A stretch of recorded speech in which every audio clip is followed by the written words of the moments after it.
You are now rocking with the hottest boxing podcast in the land with your host, Coach Malachi Williams. True.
For the thousands in attendance and the millions watching around the world, ladies and gentlemen, let's get ready to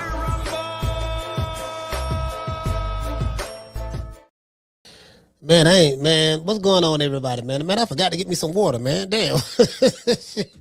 Damn, I don't know if I'm gonna be able to do this show without no water. I'm gonna have to go get my water. I left my damn gallon of water in my truck. Damn. Anyways, yeah, man. Sorry about that, y'all. It is what it is. Yeah, man, I'm sitting here, man. I don't know what. Turn this one down. Y'all know I'm on the sticky. So if y'all, if you new to the show and you see me just like sometimes seem like I might be rambling sometime or looking every which way and all that stuff there. Don't people who been here a while, they know. This is how I am. Don't pay it no mind, dog. I just, you know what I mean. Don't pay it no mind. I'm just what?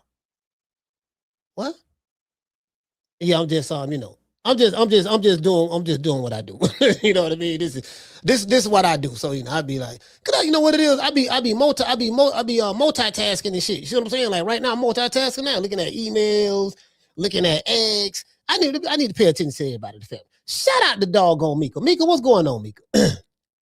Shout out, man, Tila, where you been at? Boy, God, man, Tila, man, wait, well, listen, I ain't Tila, Mika. Yeah, you know what, man? Let me tell you something. You know what? and you know at work. And at work. When like ladies, in real life, like, I used to work at a call center. Right? I was at a call center for like, how long I was there? Probably about a year and a half. No, I was there a year. I learned a lot. At that call center, bro. I ain't gonna say like, you know what, man? I kind of miss that call center now that I think about it. I kind of miss that call center, fam. Yeah, because I learned like, hey, you know what? I used to y'all know what I used to do at the call center? I used to the makeup company Sephora. Yeah, the makeup company Sephora. I used to work at Sephora.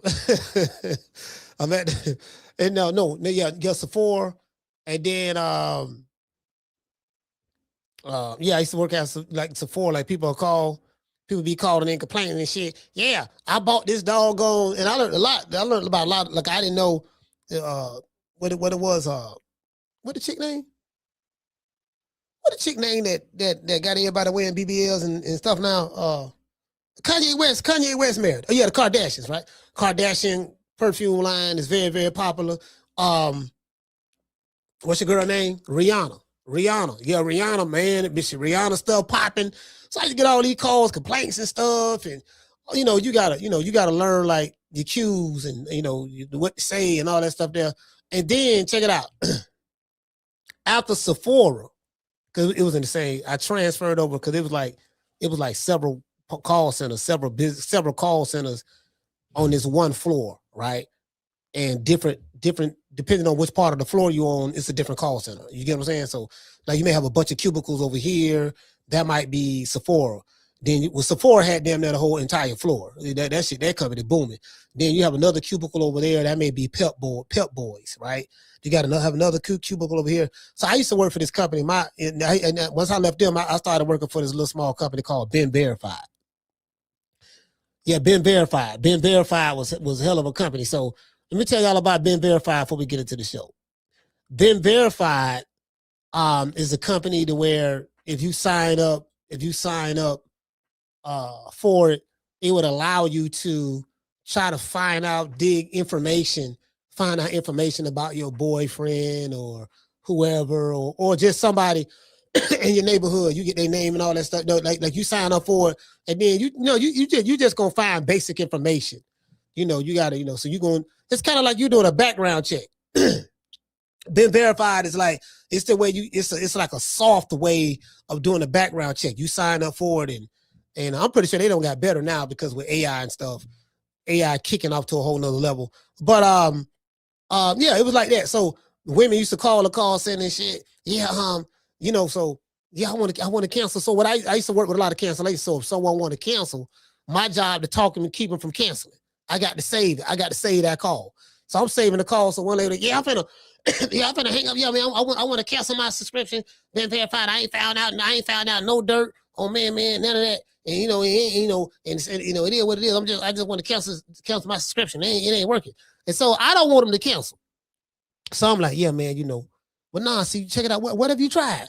Well, I tried this. I put a name in there, ain't that coming up? I say, what name you put in there? Man. I say, that's the problem, sis. You ain't gonna find that no man. You need to find out what his real name, what his government name is. His government, yeah, not government, government. What his government name? Find out what his government is. Once you find out what his government is, then put that in there, and then you'll be able to find something. True. Hey, hey, Schoolo. She thought it didn't work, but she was putting the nickname in there. She didn't put the real name. Yeah. She was putting the nickname in there and not the real name. So of course you ain't gonna find nothing on man. Ain't you get what I'm saying? Like, come on, fam. Yeah, she didn't realize that. She didn't realize that. I had to tell her, yeah, man, no, it ain't. You get what I'm saying? Anyway. I was looking at this video. There's an interview out there. David Benavidez did an interview with Berto. He did Andre Berto, right? Florida boy. I think Andre Berto Haitian too, right? And he a Florida boy. He Haitian too though. Shout out to my Haitian brother Berto. What's his name? Andre Berto. Shout out to him. Florida boy. Anyways, I'm looking at this, right? And I was just, it kind of like threw me off. It came kind of left field. It came kind of left field, right? Cause I was like, damn, bro. David Benavidez, but he ain't gonna let that Canelo fight. He ain't gonna let that shit go, bro. He ain't gonna let that go. He like, man, you know what I'm saying? That was my shot right there, dog. You know what I mean? And this nigga from Omaha, Nebraska came and took my girl. It's kind of like, it's kind of like this here, right? It's kind of like this here. I kind of feel him a little bit. I'm gonna tell you why I feel him a little bit.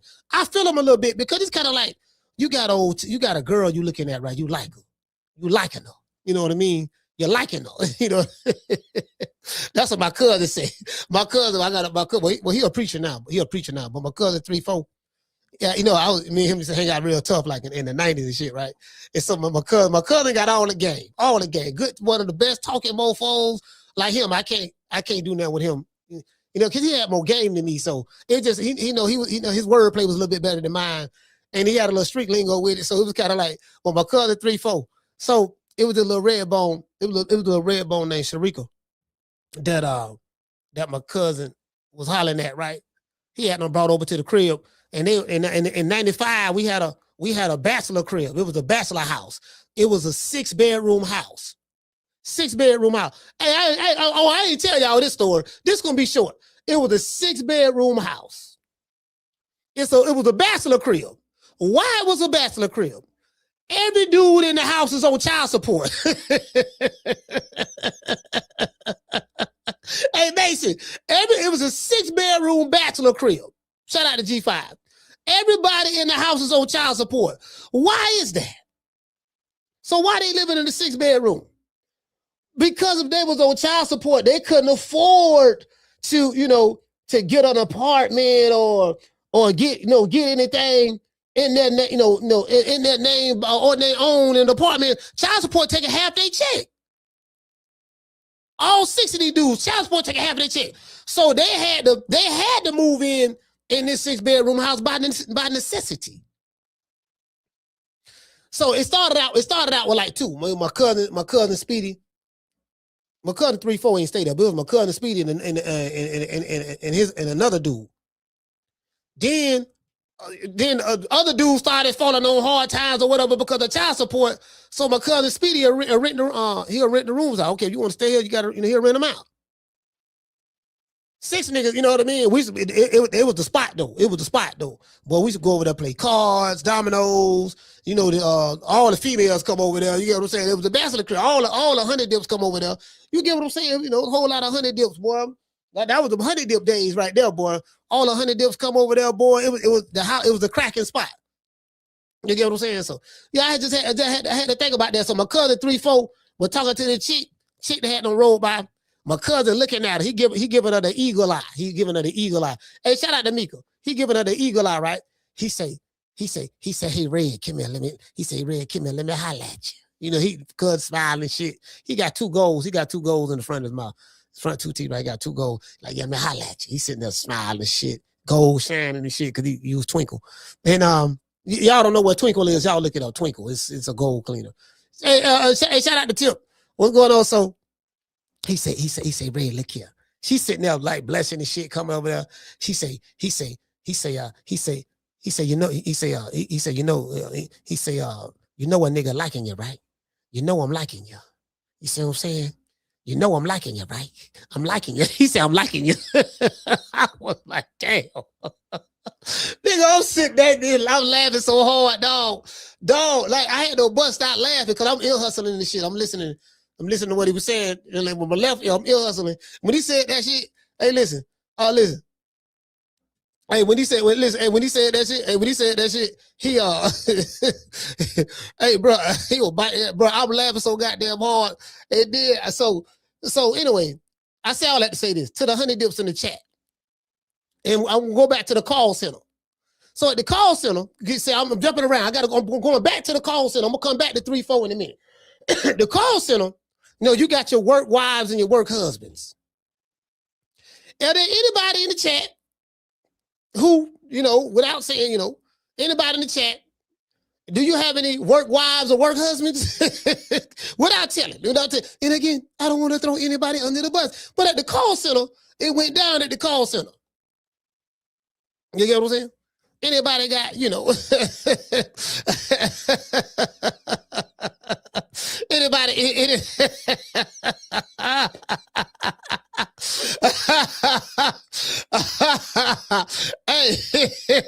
y'all, what's going on, y'all? Shout out to F Society. Hey, look here, man. Hey, check this out, man. Do you anybody right now? This confession day, Thursday's confessions. Do anybody got a work wife or a work husband in the chat right now? But drop 1 in the chat if yes, or 2 in the chat if no, or 3 in the chat. I plead the 5th. You see what I'm saying? If you're gonna plead the 5th, you can type 3. The stickiest of the icky. You want to smoke with the old boy Rick James? Yeah, if you type 3, if you get what I'm saying. Hey, shout out to Hollow Davis. What you say, Tip? Tip said they got 2 shout out band. I don't get no notifications. Yeah, probably do. But it is what it is. I mean, I ain't tripping, man. One thing about me, Tip, I ain't gonna be crying. I ain't gonna be crying, fam. I don't cry with, I can't, you know what I mean? We just gonna do what we do. We just gonna show up every day. Anybody? Okay, so 1, 2. All right, okay, 2. I ain't gonna say no names because I don't want to put nobody's name out there like that because somebody might be listening to the show ear hustling and they be like, oh shit, what you said, what you mean? You know what I mean? Then your significant other may want to check you on what on me calling your name. So I ain't gonna say no names, but boy, and again, I don't want to throw anybody under the bus. I ain't trying to throw nobody under the bus. That's all I'm saying. I ain't trying to throw nobody under the bus. You get what I'm saying? hey, I gotta get some water, man. I'm thirsty to the motherfucker, man. I bet I don't smoke that sticky. In you. And you know how it is. You know how it is when you smoke that sticky. You smoke that sticky, man. You be shit. You know, man. I can't, man. You might be dry in the motherfucker. I got my whole gallon of water. I got my whole gallon. Hey man, y'all be hold on, y'all. Hey, look. Hey, just give me 1 minute. I gotta get my water because nigga. No, you know what? Nah. I go get the water when I play Snow Bunny Love. When I play Snow Bunny Love, I'll go get the water. Hey, you know what? Hey, so anyway, hold on, wait. What I say? Okay. Oh, the call centers, the work wife, right? The work wife. All right, now we got to go back to my cousin 3-4. We got to go back to that story, but I forgot why. So my cousin said, you know a nigga liking you, right? You know I'm liking you. You know what I mean? Yeah. Anyway, so yeah. Okay. So all right. Okay. Back to 3-4, and then I'm finna relate it to the chat. So do we have, so so if a man come up to anybody in the chat and say, he say, you know I'm liking you, right? You know a nigga liking you, right? You know I'm liking you. If he say, you know I'm liking you, just understand that he really, really likes you. You see what I'm saying? He really, really likes you. He wants to get to know you better. He's interested in everything about you from a physical appearance standpoint, stuff like that. You get what I'm saying? So I just want to throw that out there because some of y'all, y'all a little younger than me. Y'all may not know what liking you mean. And if the man say he liking you, he really likes you. Come on now, dog. Come on, man. Hey, guess what? That shit worked. Hey, that shit worked too. She was blushing. She was blushing and she was blushing too. Because she had her homegirl was there. Her homegirl was there too. And she ended up hooking up with somebody else in the house. But she was there too. She say, girl, he say he liking me. She was impressed like a mom. Bro, I was laughing so hard, dog. Cause I'm like, man, how you feel for that shit? I mean, I wasn't hating, but I guess I kind of was hating. I'm like, man, how you feel for that, bro? Cause I finished laughing. And of course, they did what they do. They did what they did doing all that stuff there. Then they ended up like not talking to each other for a little bit. And then she mad at me. So, and I'm looking at her. I said, yeah, man. I was like, my cousin said he liking you. He said, you know what nigga liking you? And you with the blessing and telling your homegirl, Keisha, yeah, girl, he said he liking me. Like that shit really impressed you. And I'm looking at you like, she said, yeah, you were laughing. Why you were laughing so much? Cause I'm laughing because I'm looking at you like, damn, how you feel for that shit? Like you like that? Like you ain't like he said some, you know what I mean? Listen, I ain't like he said some, hell of a, like he said some gold in the mat type stuff game down. He, you know what I mean? A super fly. Ain't like he put no real game down. He was just, I was like, damn, she fell for that. I need to try that shit. Hey, I tried it too. I damn so tried it. I made the girl laugh. I made her laugh. She said, man, she said, boy, you funny as hell, boy. You always saying some old dumb ass shit. I made her laugh. I got a girl like that, just like that. I swear to God, dog. If you got a good sense of humor, you can get a woman. I'm telling you. If you got a good sense of humor, you can get a woman. I'm telling you, bro. Bro, I don't got, listen. Boy, it's something about laughter. What is it? Oh, okay. My bad. Hey, listen, bro, I don't got plenty of women making them laugh. I'm talking about tall women and everything. Niggas say tall women don't like short niggas. I say, shit, nigga out the shit to me. True. I say, shit, nigga, please. Boy, shit, who told you that? Hey, who told you that? Shit. I'm like, man, damn, every chick I have taller than me. Shit, I ain't have no problem. I don't know what you talking about. Bro, but I'm telling you, it's something about that shit. Hey, I say, hey, Slim, hey, Slim, hey, baby, look, let me talk to you for a minute. Let me holler at you. She looking at me, and this in the mall, too. I said, look, man, you know what nigga liking you, man. Why you doing me like that? You know what nigga liking you. God damn, man, I came all the way over here. Look, man, I wouldn't even walk. I've been walking all over the mall looking for you. Come on, now don't do me like that. You see what I'm saying? Hey, they bust out laughing and shit. Hey, check this out. Hey, listen. Hey, Steph.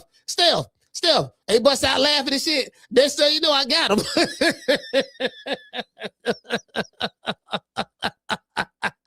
Hey, just like that. I swear to God. Hey, I'm dead ass. Hey, Jitterbugs. Y'all, I'm dead ass serious, man. But that's back then. You had to really put your game down back then. Like y'all so these kids today, y'all so socially awkward. I don't even think they know how to talk to a woman. You get what I'm saying? Like, I don't even think they don't even know how to talk to a woman, or vice versa. A woman know how to talk to a man, vice versa. Just things don't change. Like, you know, this guy back in the day, you really had to put your game down. Like, you really had to be spitting something. Listen, if you wanted to get this young lady's attention, you really had to be spitting something. You get what I'm saying? And if you ain't really know how to spit now, then it's kind of like, you know, it just mess up. It just mess up. Anyways, back to the show. Is David Benavidez justified in feeling sour towards Terence Crawford? Fans have something, sorry about that, to say. Fans have something to say. Now, you get what I'm saying? I mean, check it out. Fans have something to say. So, I looked at the interview, right? I looked at probably about maybe like 15 minutes of it, right? You know, I like David Benavidez. I ain't got nothing bad to say, but I like him. I like David Benavidez. It is what it is. You know what I mean? The man, you know, the man been trying to fight Canelo. He been trying. Highlight Space, what's going on? Shout out to Mika. The man been trying to fight Canelo. What did say, Tila? She say by text, shaking my head, no skills. No social skills. No social skills at all. I'm like, man, they ain't got no social skills. Bro, I'm like, see, check this out. Matter of fact, while we talking, before I get to the show, I'm gonna tell you Jitterbugs something. I'm gonna let you Jitterbugs know something right now. Cause you Jitterbugs getting on my goddamn nerves. You're getting on my nerves.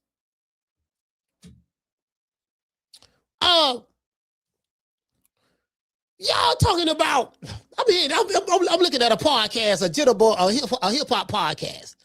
Yeah, man, these old niggas always, you know, on social media, this and that, and yada yada, or social media, this, and, you know, or they want to be on the internet and all that stuff there. I'm like, fam, the baby boomer generation and the Generation X generation, I think, well, whatever came after the baby boomers, then I think the X or something like that came. I forgot, somewhere up in there. They the ones created the internet, fool. Social media, the old motherfuckers did that. Motherfuckers who was born in the 40s and 50s and 60s made this shit. The coders, because you had to know how to code. Ain't a whole lot of, how many niggas you know how to code? They were doing that. They the one created all this shit. The old niggas or the elders. You know, because for you to be able to hold this phone and it be a computer and a camera, and to take pictures or record videos, and, you know, and get on the internet and look at somebody face to face and talk. I said it was the old motherfucker who thought of that technology. You do know that, right? I mean, I just gotta throw that out there.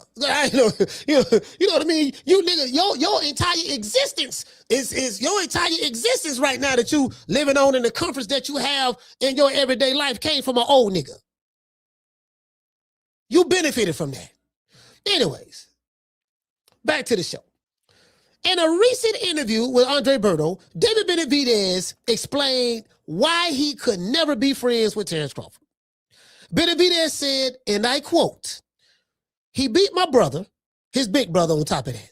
And he got a shot, and he got the shot at Canelo before me." So I'm like, damn, bro, I got to get this dude out of here.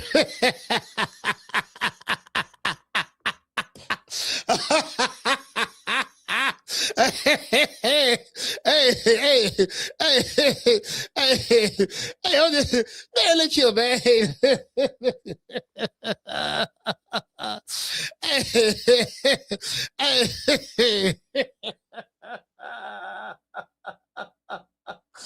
you know what? Hey, Wookie Woo, I feel his pain on that one, though. I honestly feel his pain. Hey, I feel his pain on that. I kind of like, you know what, dog? I'm saying, if it was me, how would I feel? I said, I probably feel the same way, dog. Yeah, man, motherfucker, man, gonna whoop my big brother. I witnessed him whoop my big brother.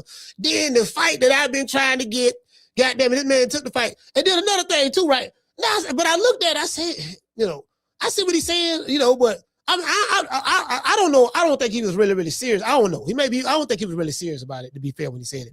But I'm like, man, damn, Canelo the one duck you though.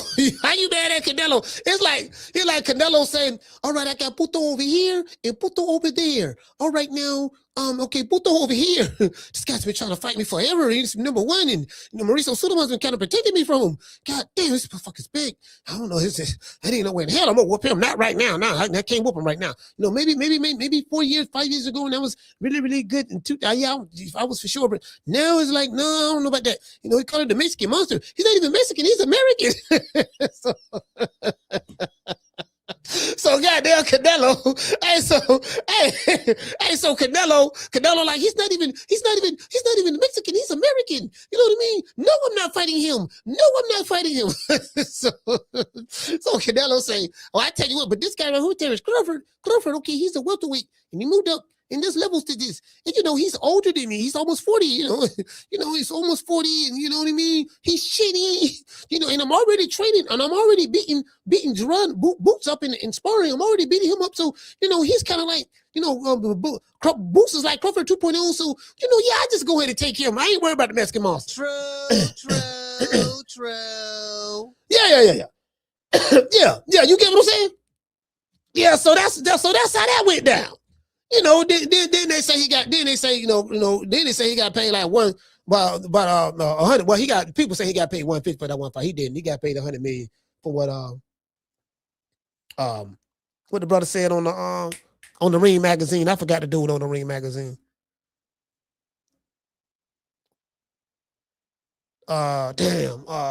Max. I think it was Max. And he said Crawford got 66 million. No, 60 million. He got 60 million. Then he said that, he said Crawford got 60 and this and that, and it was crazy, so as I said before, so I kind of felt this pain. I kind of felt this pain on that. I did. I kind of felt this pain on that. He said that should have been me in the ring. He said my head being raised after beating one of the best. He said, man, that should have been he said, that should have been me. That should have been me in the ring getting my hand raised, man. Man, Crawford took my fight. I'm like, dude, when you look at it, it was never your fight. The man wasn't going to fight you. The man ducked you. He outright told you he wasn't fighting you. So, it is what it is. He took, he took the easy route. I'll fight this welterweight moving up. He's a welterweight, and he's old. And he's shitty. And he ain't fought nobody. So check this out. So if you Canelo, if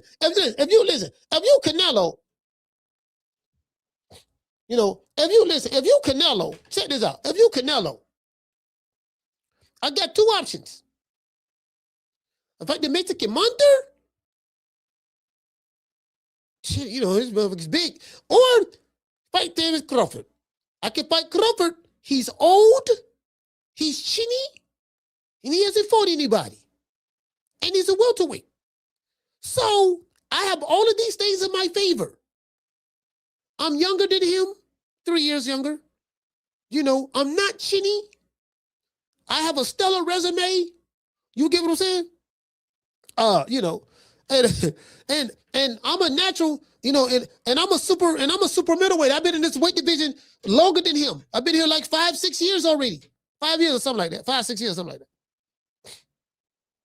So he took option B.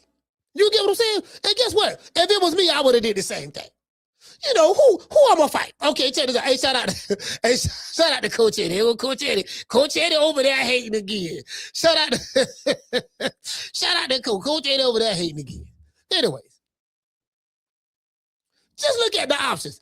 The Mexican monster to my left, or almost 38-year-old welterweight who's shitty, ain't fought nobody. And he was coming off a shoulder surgery. Who you gonna pick? Who you gonna pick? nigga almost 40. welterweight that moved up 3 weight divisions in the 2 years. Chinny, according to them, I ain't saying this what they said. He ain't fought nobody. You get what I'm saying? And he's just coming off of shoulder surgery. So that was an easy choice for Canelo. To this day. Shit, you get what I'm saying? Hey, Steph, that was an easy choice. You feel me? So, just cherry pick went wrong. He thought it was sweet. Yeah, you thought it was sweet. You could give me 100 for him? Oh yeah, I do that. Yeah, Turkey. I do that. Turkey. Yes, I do that.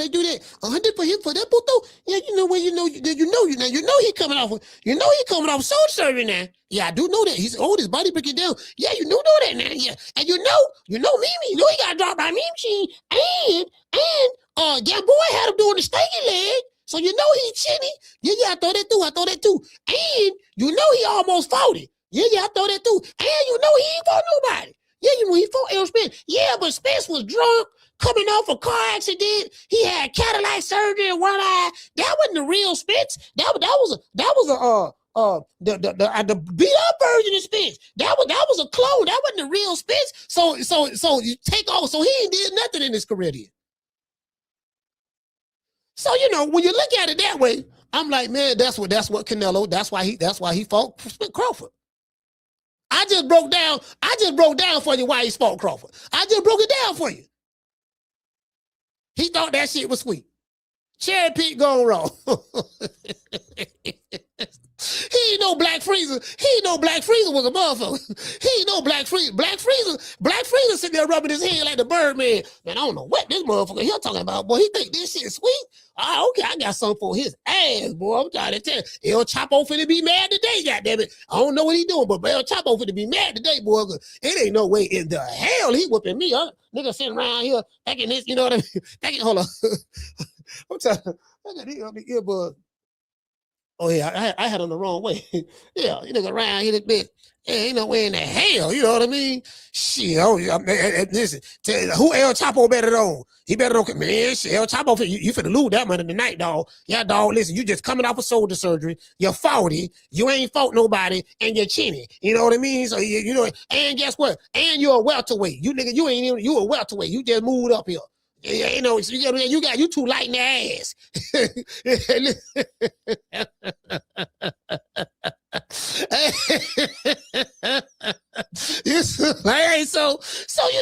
he had some, so David Benavidez can't get mad at Canelo for that.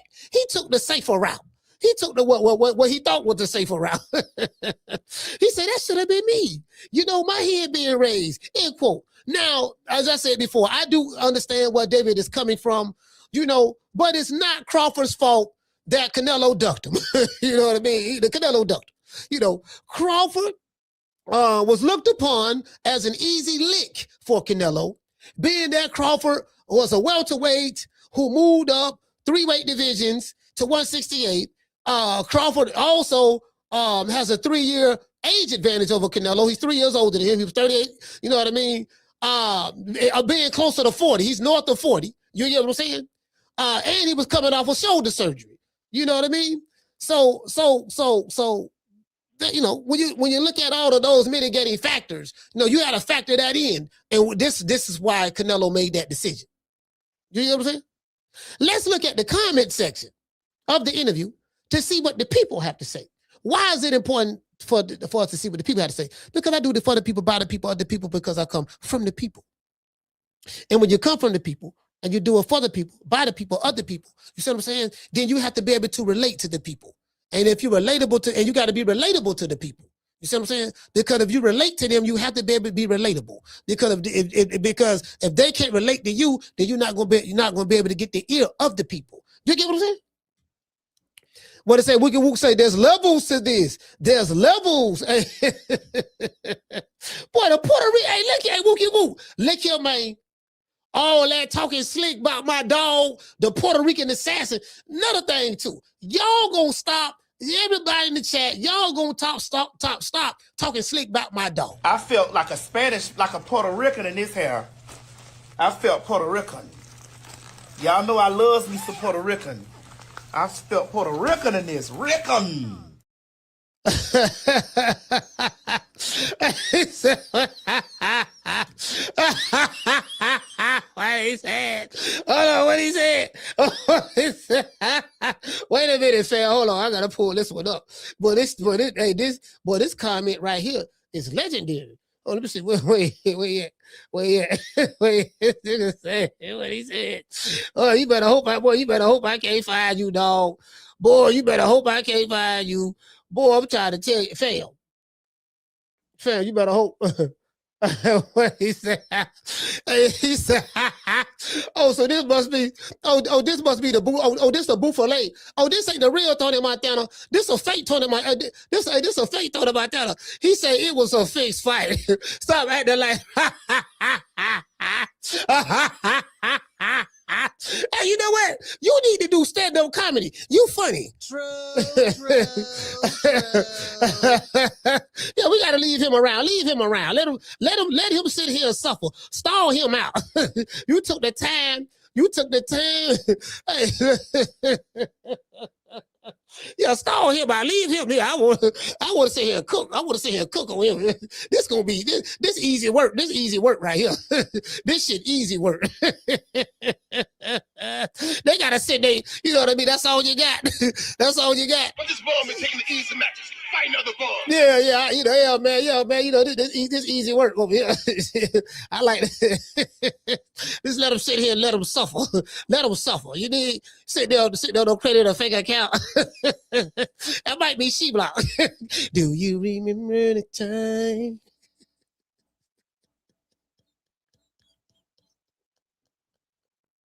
Well, that Mexican here, but you ain't got over that, huh? That Mexican Independence Day guy, you ain't got over that, huh? Front of the ancestors. Front of the ancestors. Oh, that shit, it got you hot, huh? Hey, what did it say? Ron say Jason Moles. Yeah, that's Jason Moles right there. Jason Moles, you're back, huh, baby? You're back, baby.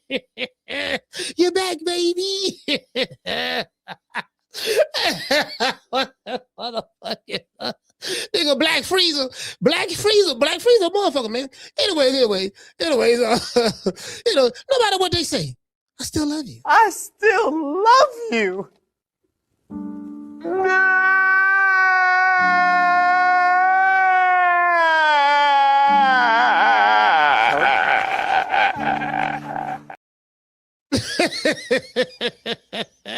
Anyways, I want to dedicate this show to the hood. I want to thank the whole hood who came out here. I love y'all. I did this for the hood. Y'all know I beat that boy.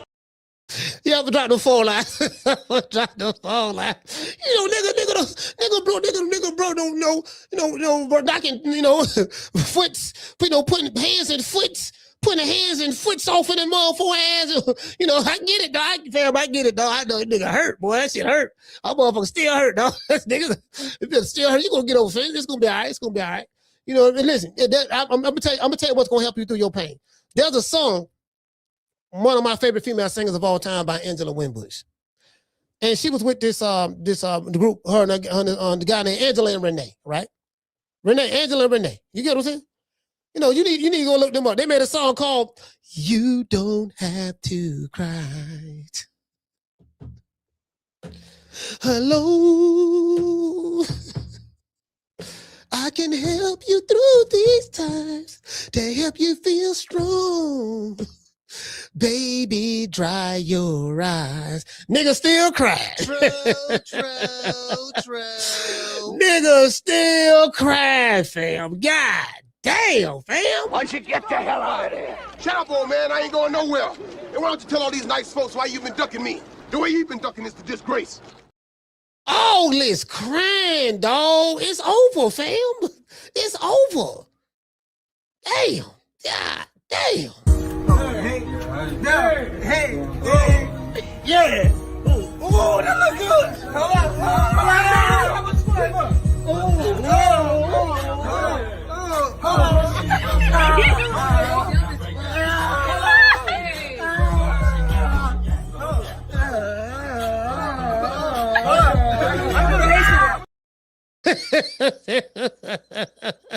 Well, goddamn jeans was tight. And then I don't know how Richard the Hitcher was able to walk in them. Hey, nigga, you got skin tight? You got skin tight jeans on? God damn. What them skinny jeans? God, you know what I'm saying? Lord have mercy. Shit, this shit right here, man. Oh, you know what I'm saying? Anyway, let's go over here. You know what? Y'all been over here hating. See, y'all been hating too. Y'all see my dog, the Puerto Rican assassin. There you go. There you go. Like there, you see what I'm saying? Here I go. Here I go. Here I go. But there you go, boy, the Puerto Rican assassin. The man right chill. The man right chill. Y'all see the Puerto Rican assassin, man? Boy, but listen, hey, look here, man. Look here.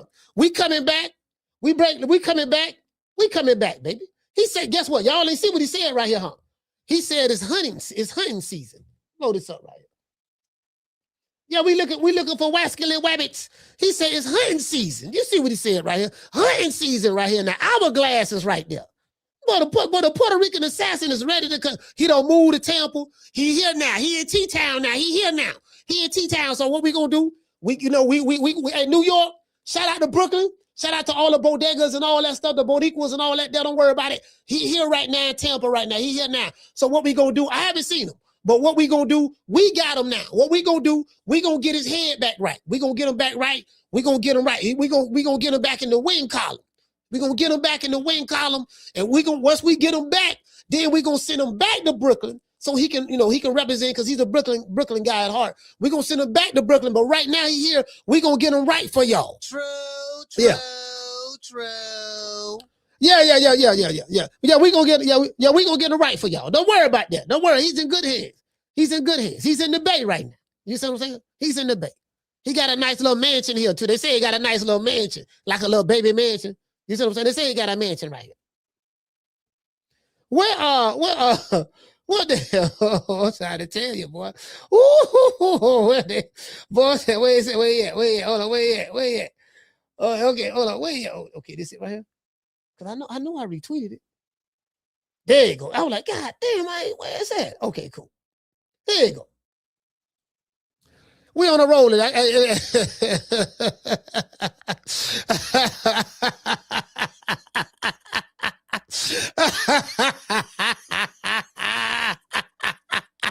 Hey, Jay Bill will say, I could never be caught dancing like that in 95.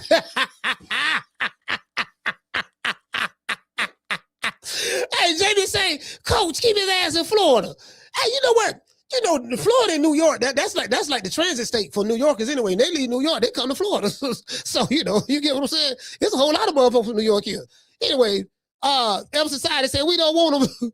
we took his hood pass for Brooklyn. Y'all okay, man. Y'all can't be doing that. Hey, Elm Society told us so they don't took the hood pass. Come on, fam. Hey, hold on, wait. Hey, hold on, man. Y'all, listen, bro. Y'all the disrespect got to stop, fam. Come on now. God, the man don't have one loss. Man, hey, Elm Society, the man don't have one loss, dog. Y'all, come on, fam. No, fam. Listen, the man don't have one. Come on, bro. No, don't do that. One loss. He went out anyway. He went out on this shield. Shout out to Chris. Hey, Chris, the man went out on this shield. Come on, fam. One loss. Y'all talking about he ain't from Brooklyn no more. He ain't Puerto Rican. He Dominican.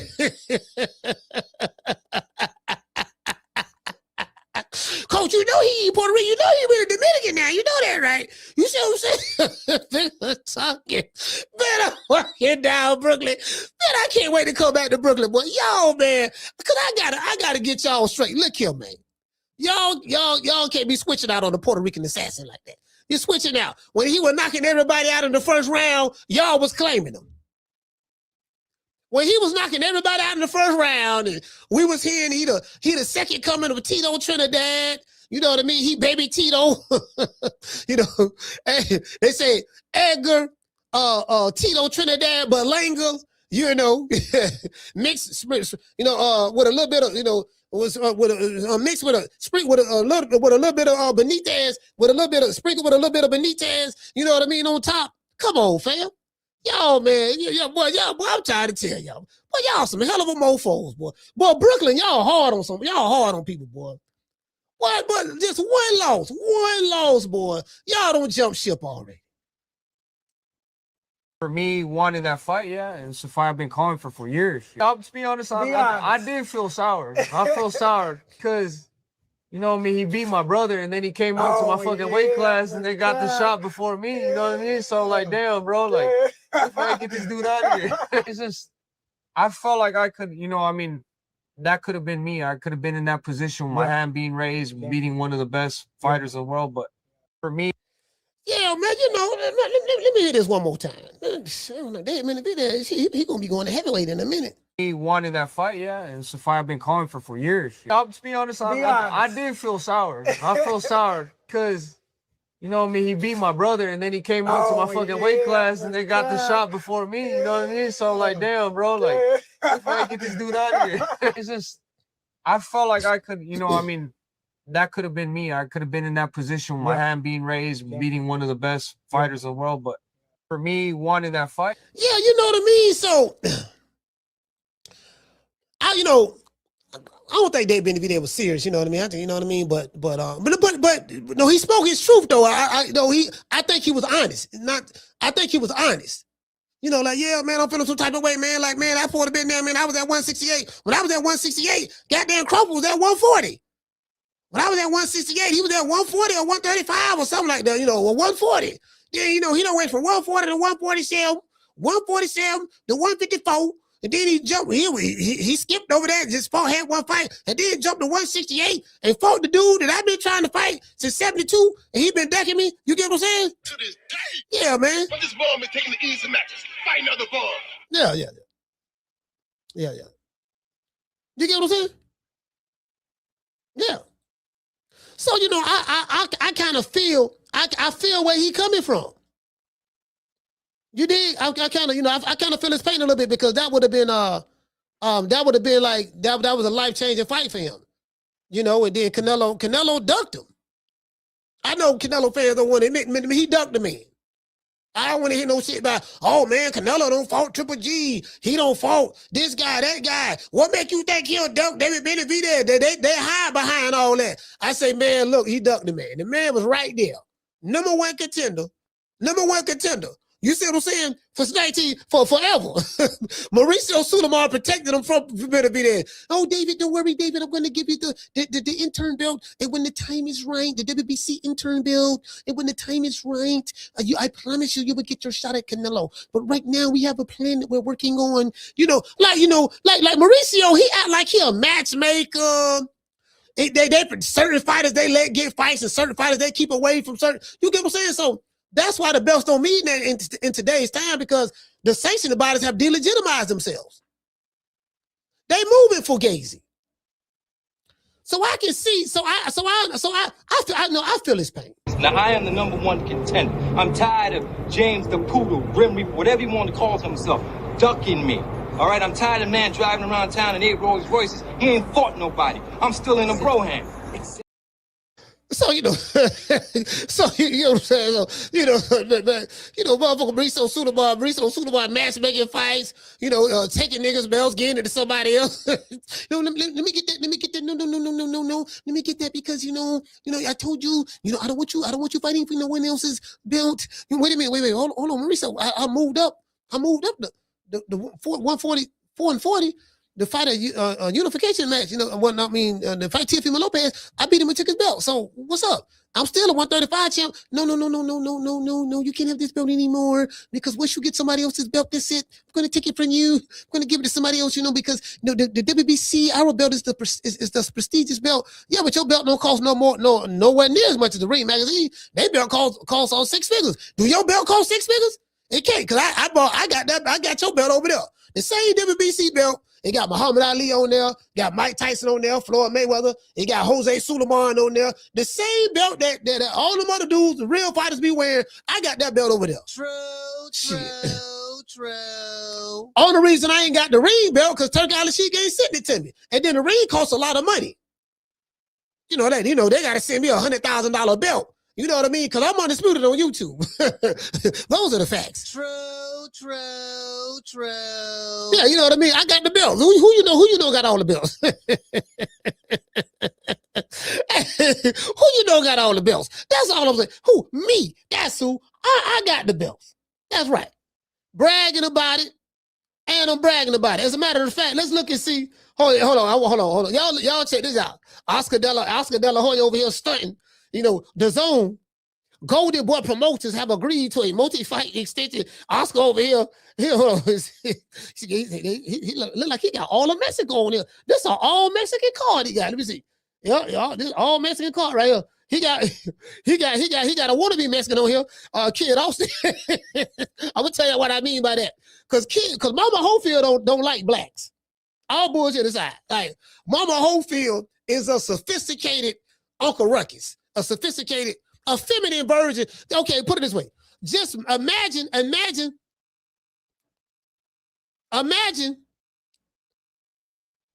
feminine version of Uncle Ruckus.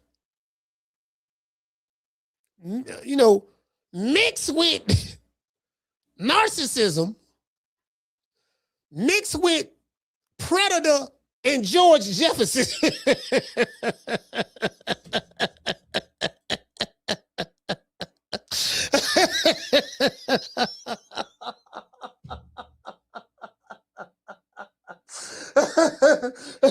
mixed with my son.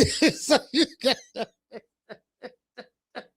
standing there, man. Mama Hope, man. Her son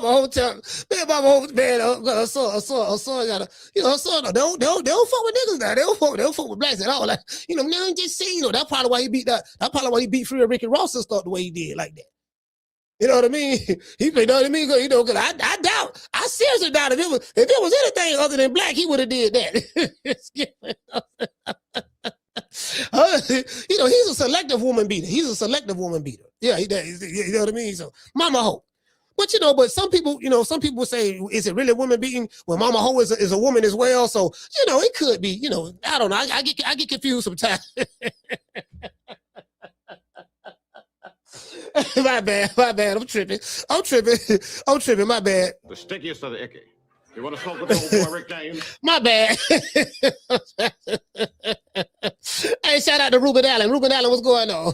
Yeah, man, you get what I'm saying? He got Virgil on there though. Y'all notice that? Virgil, he got every Mexican in Mexico on here. But Virgil Ortiz ain't on here. So where Virgil at? He ain't got Virgil on here, fam. Bro, he don't have Virgil on here. Damn, that's diabolical right there, boy. Ain't that what Blue Blood Sports TV say? That's diabolical. Boy, that's diabolical. You get what I'm saying? Shit, you got King Ryan right there. You know who should be in the front? Gabriela Fundora. She the one should be in the front. I love the way this woman fight. Gabriela Fundora, man, I love the way she fight, bro. Matter of fact, let's replace her with Ryan. But Ryan, you get back there and put her right here. She more accomplished than you. Anyway, let's get her. I put her up here. Put Ryan ass back there somewhere. She got him up there. I guess he the pretty. I guess he the pretty. Ryan, you get up there. You're prettier than everybody. Get up there, Ryan. I want you to be the face. I want you to be the face of our company. Goldie Boy, we got many good years together. We don't put together some big fights. Did we put together big fights, Ryan? Ryan, did we put together big fights? Come on, look. We got the Tank Davis fight. Yeah, Oscar. Yeah, but you didn't want that fight. But I didn't want that fight for you because I knew what he was trying to do to you. And I was right. Look, you had a sore rib in that fight. I knew he had a mole in the camp. And on top of that, he weight drained you. And he hit you with a rehydration clause. You was fighting at a disadvantage. I tried to save you. Yeah, you know what, Oscar, you're right about that. You did try to save me. You did. That's what I'm saying. We did big fights. I get you the Haney fight. Look, you do it, and now you beat Mario Barrios, an all-Mexican card, and look what you was able to do. I want to make you the face. You get what I'm saying? So sources say he don't talk Ryan in the side and an extension. Hey, Caenlo, sources say he don't talk Ryan in the side and an extension. You get what I'm saying? Ryan don't resign. they'll put Virgil on the shelf. That's a bad sign right there. This is a bad sign. He got Virgil on the shelf. Matter of fact, let me get to the super chat. He got Virgil on the shelf. Yeah, boy, that's a bad sign right there. Shout out to Rod for dropping that quarter of a dub on your boy. Hey, Leroy. Super chat received. Playtime's over, boy. Oh my no. He said, Coach, Oscar's clapback. He said he put a text from Virgil Ortiz's manager begging him to take Virgil back. Hey, no, for real? No, we gotta see that. Yes, sir. Hey, boy, hey, look here, man.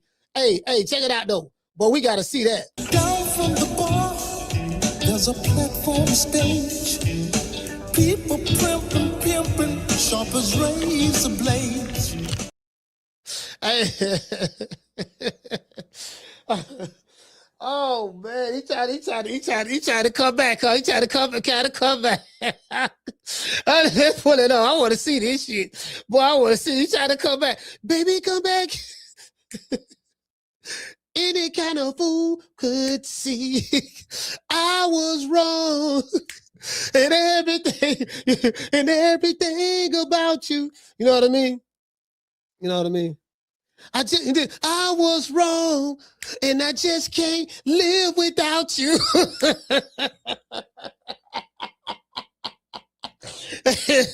I was wrong, Oscar. Oscar, I was wrong. I don't know what I was thinking about.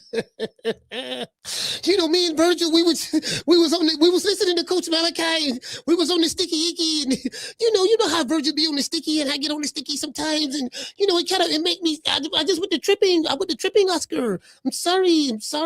You know what I mean? So I'm like, hey, hold on. Let's pull this shit to the side.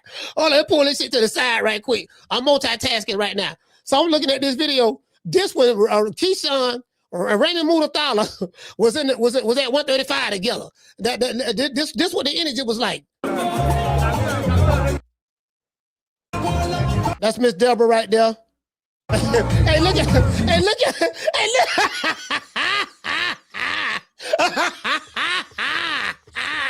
Did y'all see that?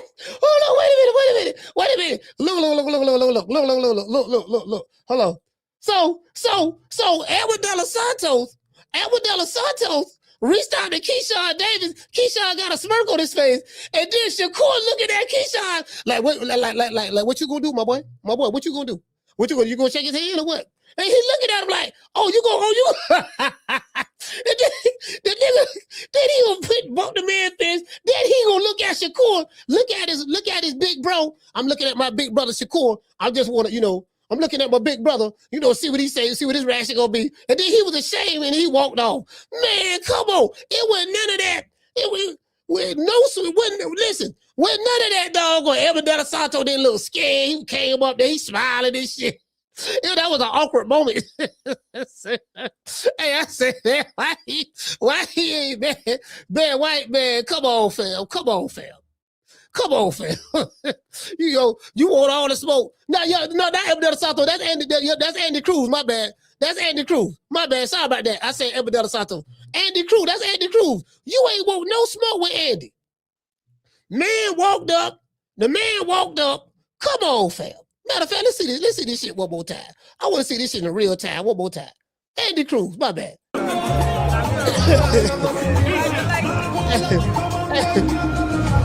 Hey, look at Shakur. Look over there. What you gonna do, boy? Look at Shakur looking at him.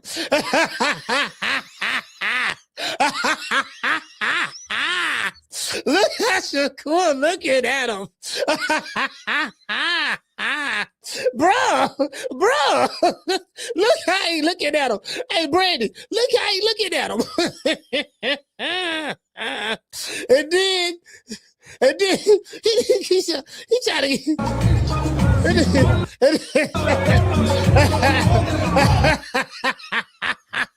nigga. Hey,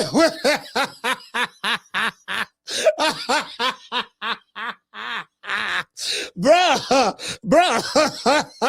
Boy, it's kind of hard to come back from that one, boy. And the only way you can come back from that, you just got to fight him at this point. Yeah, you just got to, you supposed to fault that man, dog.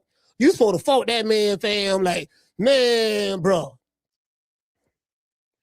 Okay. Let's go to Clapback Thursday. Let's go look at this Clapback Thursday. Let's go look at this Clapback Thursday. Wookie Wook say disgraceful. Hey, Wookie Wook say disgraceful. This is despicable. You know what I mean? This is just this just doesn't make any. You know what I mean? Here go Oscar right here. Let's go see what I say. Let's see what I say this shit. Oh, this something telling me this shit gonna be a classic. Especially after he don't renew that the zone deal. But you can't tell Oscar nothing right now, boy. Shit, I wish a nigga can't tell me shit right now. Nigga, I don't renew the deal. I got a fresh bag from the zone. I stuck him up for another bag, and you tried to cross me? No, hell no. Baby boy, I tell you what, baby boy, it's going to be a good little while before you fight again. I'm going to put your ass on the shelf. Yeah, that's what I'm going to do. Yeah, baby boy, I'm going to go ahead and put you on the shelf, baby boy, because I see right now, like, now you don't cross me. You tried to leave. You tried to leave me. Sit your $5 ass down before I make change. You tried to leave me? After all I done for you? You want to get out of your contract? I need to talk to you right now about my royalties and how you keep your books. My office hours are from 9 to 5. Fuck your office hours. I need to talk to you right now, motherfucker. You get what I'm saying? Nigga, you trying to leave me? After I protected you? Put you in all these setup fights? Made you a star? Trying to make you a pay-per-view star the way I did Canelo? And this how you treat me? You get what I'm saying? Who you think he is? DJ Quick? No, huh? No, I ain't say King Capri? I didn't say that. Oh, you must be Jimmy Walker. Blue, you ain't nothing. You don't deserve nothing. You don't get nothing. You get what I give you. I got a contract between me and you that say you do what I tell you to do. Therefore, shut the fuck. Don't say nothing. Don't speak to me. Don't look at me. I tell you something. Money, I just said. Blue, if I raise up, gonna be trouble. Trouble. I'm walking off. Now you got to come back big. Lord have mercy. And makes you laugh. It's Clapback Thursday. Man, I have a lot to cover today, but I want to start with a wellness check on the worst manager in boxing. Is he okay? Sort of. Rick Meridian. Fuck that guy. Wow. Everything has taken a trip to Shitsville for this snake of a human being. A true snake. Just a few weeks after a Nevada judge ruled to keep Virgil sidelined, we announced this week that Golden Boy extended our TV broadcast partnership. We stay partners With the Zone. Now that he knows, he's fucked. Micro Dick Rick I have a micro penis. is suddenly blowing me up and begging me to call him back. And hold on, see. He said, "Hi, Oscar Holy." He said, "Hi, Oscar Holy." A lot has been said between us, still never having spoken to each other in this entire process. I'm reaching out because this is not about you and I or anyone else but Virgil and Virgil's well-being. Only as, now he need to know how to write, because this is a run-on sentence. He said, only as he is a tremendous young man without, he got without is one word. Man, look here, man, you got to get rid of this motherfucker just off this alone. He can't spell. He don't know how to formulate sentences and paragraphs. He has run-on sentences. He missed punctuations. Oh, man, come on, fam. You got to get rid of him just on this alone. He say, Virgil is all that should matter. I would like to meet you and Holly. Oh, he said, hi, Oscar and Holly. Oh, hi, Oscar and Holly. Okay. He said, I would like to meet you and Holly. What Holly got to do with this? Wait a minute. Why we got to meet with Holly? I would like to meet with you and Holly. What you meeting with Holly for? Hey, Daniel, what we got to meet with Holly for? Okay, I can see meeting with Oscar. What we going to meet with Holly for? I want to meet with you and Holly. For what? What Holly, what she going to do? I mean, she gonna snort the coke like me. I be doing. We gonna snort coke together, man. And we gonna do that. I mean, her gonna do our little freaky dicky thing. But why you what you trying to have a menage? You trying to have a menage? I ain't doing a menage now. You trying to do a menage a trois? What you trying to do? Why I got to bring her? Now you get what I'm saying? Like what does he? What? I don't know. Anyways, I digress. He said, I simply would like to be heard and listen in return. He said, and listen in return to how we all, bro, this is so, listen, y'all listen to this here. I simply would like to be heard and listen in return to how we all got to this point. I will fly to you guys tomorrow to do it also, wherever that may be. Are you available for a call now? I want to at least you and I, bro, I'm not making this up. Hold on. Sorry about that. Are you available for a call now? I want to at least you and I hear each other out for Virgil to how we got here, as our window is gone soon today. Bro, you can't make this up. Bro, this is how this man writes. Let me see, can I blow this up a little bit more?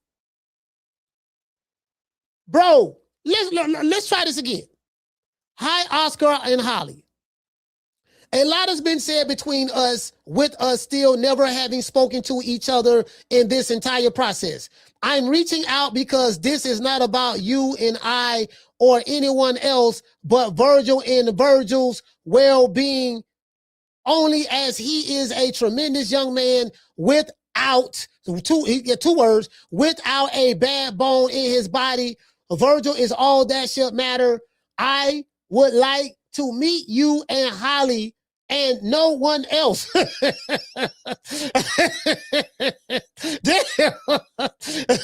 I want to meet with you and Holly and nowhere else. I simply would like to be heard and listen in return to how we all got to this point. I will fly to you guys tomorrow to do it also, whenever that may be. Man, yeah, he fine. He got to go. He got to go. True, yeah, he got to go. True. Yeah, dog, I see it. This who hey, listen. This who Virgil Ortiz was listening to. Oh, all right, let's go. And fix this? Motherfucker. Do you believe the balls on this son of a bitch? You convinced my fighter to sue me to get out of his contract? Jesus, fool me once, right? Now Virgil's career is fucked because of your greedy, terrible advice. Ooh, doggy, that was some bad advice. The time to talk it out is done. That ship has sailed. You try to burn me, but ended up fucking yourself and Virgil? You fucked us. No, you fucked you. Now, all you have to show for it is nasty legal bills and a micro dick between your fingers. I got a thin dick. I will never work with Rick Meridian ever again. And fighters need to beware. Don't be stupid. And speaking of scumbags. Oh shit, what? As many of you saw, the House of Representatives voted to approve the amendments made to the Muhammad Ali Revival Act, aka the bill TKO is trying to push through legislation so they can function just like the UFC and fuck fighters over. The whole thing's a giant scam. I'll say it again. The Muhammad Ali Act has been in place for 25 years, and there is zero reason to change it. But of course, Zuffa and TKO need to change it. Why? Because it's a total scam. Because that's how they run their shady fucking business. Look, the good news is the bill still needs to pass through the Senate, who I had a very meaningful conversation with last week, and they even invited me to Washington, D.C. later this month to be a part of their hearing. Look, they won't be pulling any sneaky shit like they did in the House with their quick secret vote they did this week, trying to keep it away from the public and anybody who wanted to speak the truth. Only one representative was allowed to speak his mind. HR 4624, which I also opposed in committee along with 3 other members. My next question is, where the fuck is all the boxing media? They just sold out. Already? Our rights are being threatened by corporate fucking pigs. So our rights are being threatened by corporate pigs. Oscar, you are one of the corporate pigs. You got a net worth for over $200 million. Well, what are you talking about? True.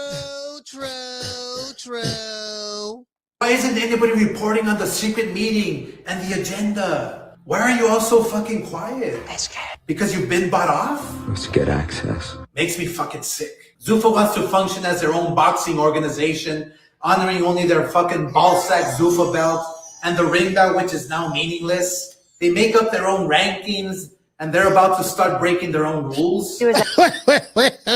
He said they make up their own rankings, and now they started to break some of their own rules. Oh, so they doing pretty much what boxing is doing. Oh, they make up their own rankings. Oh, pretty much like the WBC, WBA, IBF, WBO. Oh, and they break their own rules. Yeah, pretty much like the WBC, the WBA. Yeah, oh, okay. Oh, okay. So what's the problem? True.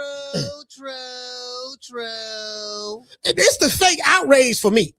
Hey, Schoolo, it's the fake outrage for me. He mad that Zuffa finna do what boxing been doing. Yeah, man, they finna coming up their fake ranking system. Oh, okay, yeah, okay, so that's familiar. Oh, you know what? And they finna start breaking their own rules. Boy,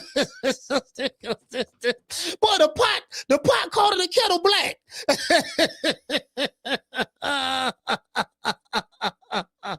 Bro, you can't make this up. As I say, not as I do. Look, May 18 will mark 2 years since Jai Obatai has fought an opponent ranked in the top 5. A lot of cans. So will they follow their own rules? And he talking about a lot of cans.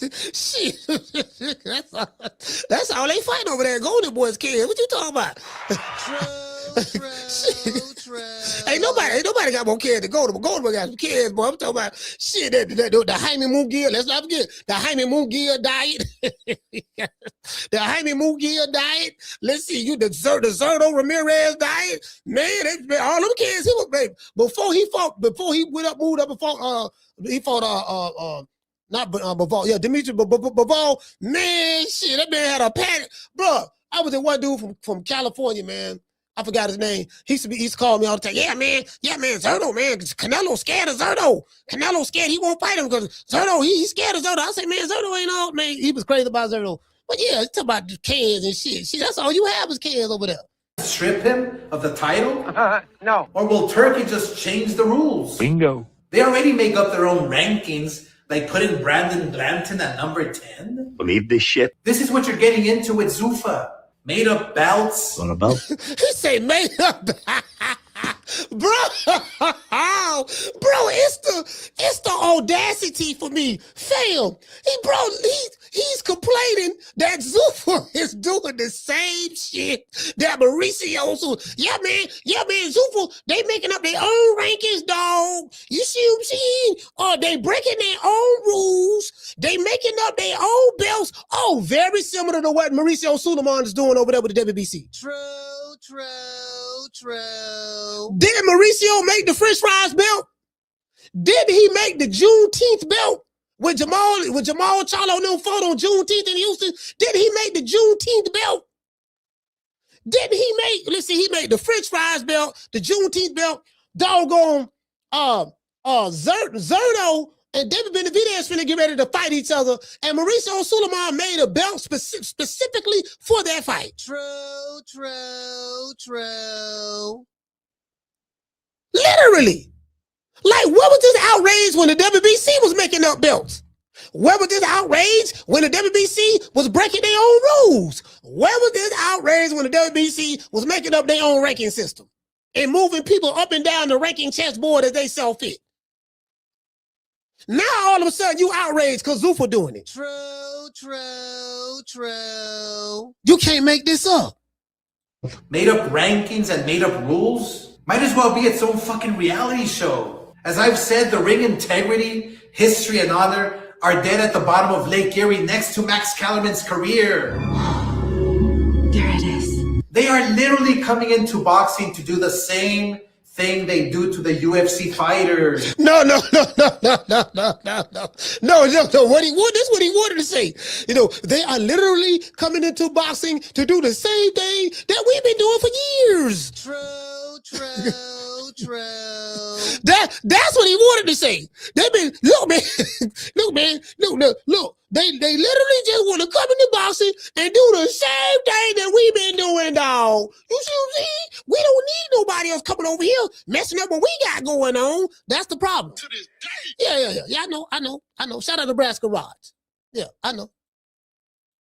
Most of those guys can barely afford basic expenses. Got his bad change. And now they see Uncle Fester and Zuffa bragging about how Conor Benn is being paid $15 million for a fight? Man, I can't even imagine how upset the UFC fighters are right now. It's not something that I'm happy about. So I don't even know who Conor Benn is. Dana White did it out of spite. A reporter asked Uncle Fester about it, and here's what he had to say. Wow, listen, everybody. Why is it a bad thing when guys make more money? What kind of fucking answer is that? Uncle Fester, you're a Neanderthal. Hey, this dude, Oscar talking like motherfuckers making a grip at Golden Boy. Dude, you better come to fight and get paid. Kid Austin get like, what, $100,000 a fight? Mama Ho taking that. You know, my son. Mama Ho taking that. So, you know, shit, Ryan Garcia, he getting paid because he'll star. You know, Virgil Ortiz, he getting like, what, $3 million, you know, right now. He don't move one up to $3 million. So, outside of Ryan Garcia and Virgil Ortiz, who getting paid over there? Yeah, no, they ain't gonna be making no money. Like, okay, fam, who getting paid that Golden Boy? They paying them the same day you paying them over that Golden Boy. They get the same pay, dog. Outside of, you get what I'm saying? Come on, fam. But no, we ain't finna do this. We is not finna do this fake outrage. Man, and I cannot wait till Turkey pulls the money plug on your ass. You gonna give me more money? Uncle Fester, fuck you. And remember, kids, you're never a hater if you only speak the facts. What you been make no facts? That was just your opinion. Shit, that's another side of that. That's another side of the argument. Another side of there's another side of the coin to that argument. But anyways. It's your favorite time of the week. Time for the only segment in boxing that gives you the facts and makes you laugh. It's Clapback Thursday. Man, I have a lot to cover today, but I want to start with a wellness check on the worst manager in boxing. Is he okay? Sort of. Rick Meridian. Fuck that guy. Wow. Everything has taken a trip to Shitsville for this snake of a human being. A true snake. Just a few weeks after a Nevada judge ruled to keep Virgil sidelined, we announced this week that Golden Boy extended our TV broadcast partnership. We stay partners With the Zone. Now that he knows, he's fucked. Micro Dick Rick I have a micro penis. is suddenly blowing me up and begging me to call him back and fix this. Motherfucker. Do you believe the balls on this son of a bitch? You convinced my fighter to sue me to get out of his contract? Jesus, fool me once, right? Now Virgil's career is fucked because of your greedy, terrible advice. Ooh, doggy, that was some bad advice. The time to talk it out is done. That ship has sailed. You tried to burn me, but ended up fucking yourself and Virgil? You fucked us. No, you fucked you. Now all you have to show for it is nasty legal bills and a micro dick between your fingers. I got a thin dick. I will never work with Rick Meridian ever again. And fighters need to beware. Don't be stupid. And speaking of... Hey, bro. hey, I'm like that, hey, man. Hey, what did he say? I bet Virgil wins in court. I don't know about that, fam. I don't know about that. How you gonna win in court? Like the judge just ruled in Oscar De La Hoya's favor. How you gonna win in court? How you gonna get out of a contract that you signed? It's that simple. You agree to the terms. Now, if he fulfill his contract, then that is what it is. But yeah, I mean, shit, how you gonna win what? What he gonna win? Yeah, man, G5, what's going on? He said Canelo won. Yeah, you don't. Yeah, bro, Rascal Raj, them two different circumstances. You comparing apples to oranges. Canelo lawsuit and what Virgil Ortiz suing for is two different things. Like literally. Yeah, bro, you probably want to do the research. You probably want to do the research for you before you talk about that, fam. Probably want to do your research on that. Cause that's a biter right there. That's a biter right there. That's too easy. That's too easy for me right there. Let's see. Let's see what hold on, where's David Benavidez? Hold on, what Benavidez at? Oh, here it goes. Oh, wait a minute. Hold on. I don't know if y'all saw this. I don't know if y'all saw this one here. Dog, when they say Brian Norman Jr. and Errol Spence jogging together. Adrian Clark. Now y'all know who Adrian Clark is? This guy he's the CEO of Fighters First Management. This is the guy who Errol Spence hired when he got rid of when he kicked Al Heyman to the curb in order to make the Terence Crawford fight. Because Al was being difficult because Al was trying to protect Errol Spence, but Errol didn't go for it. So he went ahead and had to get rid of Al from negotiating, and he joined Fighters First. And then this guy negotiated the deal because, it's Adrian Clark black, then you got Ishmael, he black, North Carolina, stuff like that. Skin color don't matter, but I'm just saying, about, just the commonality between the two guys that's in the business. Two of the most powerful guys in boxing right now, not the powerfulest, but they power players in the sport. You know what I mean? So he running with them, you know what I mean? So you get what I'm saying? So I don't know, boy. He training. He down in Texas. He got rid of his dad. Hey, Caenlo, check this out. Man, you know what I was thinking about earlier today? Caenlo, you know what I was thinking about earlier today? I was thinking about when Brian Norman was overseas, when they was over there in Saudi Arabia, and Brian Norman say, he say, he high. Boy, that shit I did a bug. He say, he high. I say, fam. But bro, like, come on, fam. Like, this dude, man, this dude was funny, did a bug. Man, hey, bro, that was the funniest shit. But I ain't heard that funny, man, in like forever. And so I looked at it, and so that was, bro, it was just, man, my nigga Brian Norman, shout out to Brian Norman C, man. Hey, that's my guy right there, man. That nigga funny. He funny to the boy. I ain't spoke to him in a minute. But yeah, Brian, boy, he showed his ass that fight, boy. He showed his ass. I'm talking about, bro, in the league, the man going live every day. We got a fight coming up. We in training camp. He live every day. Yeah, y'all see my son. Y'all see him doing the jump rope. What you gonna do? What you gonna do about that, Devin Haney? Devin Haney, what you gonna do about that? Devin Haney, yeah, I'm gonna knock your ass out. Your ass finna get knocked out. Talk about my son ain't got no footwork. He ain't got no jab. Boy, I'm trying to tell. Boy, that's my boy. That's my boy. I know what I put in him. Yeah, y'all, he live all in training camp. Then the week of the fight. He going live. He on Mill City. Yeah, we just got here, Mill. Yeah, this Monday, dog, we in Saudi Arabia. We just got here, dog. You know what I'm saying? Yeah, we in training camp right now, dog. Yeah, we trying to get acclimated and stuff like that. Yeah, man, man, right there. Yeah, man, don't even worry about, man, Devin Haney, man, the storm is coming right now, man. Nigga, talk about at the weigh-in, he live at the weigh-in, live in the locker room, the day of the fight. Live on the way, walking to the ring, live in the corner, all in the corner live. Then right after the fight, went to the locker room, went live again. I was like, God, I ain't never seen no shit like this. That's my nigga. I say, damn, a nigga going live the week of the fight? In the locker room? Oh, bro, fam. Oh. Hey, shout out to dog. Hey, Bill Haney had done went quiet too. Hey, shout out to y'all. Hey, y'all, shout out to y'all. Hey, Bill Haney had done went quiet. Boy, he was quiet like a dead possum. He was just laying in the cut, sitting in the cut. Bill wasn't saying nothing. He was working on the master plan. I thought he was scared. I was like, damn, man. I said, damn, Brian Numacino ran Bill off the block. And yeah, Bill Haney, where you at, Bill Haney? I don't shut you down, Bill Haney. Yeah, I already don't want the press conference. You don't got knocked out at the press conference already, and I knock y'all on social media. I knock y'all on social media. I was like that.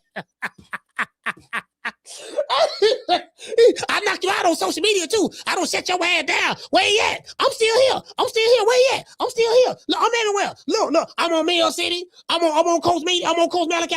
I'm with Coach Malachi. I'm on the Boxing Boys. I'm everywhere. Where Bill Haney at? I shut him down. They was in the lab.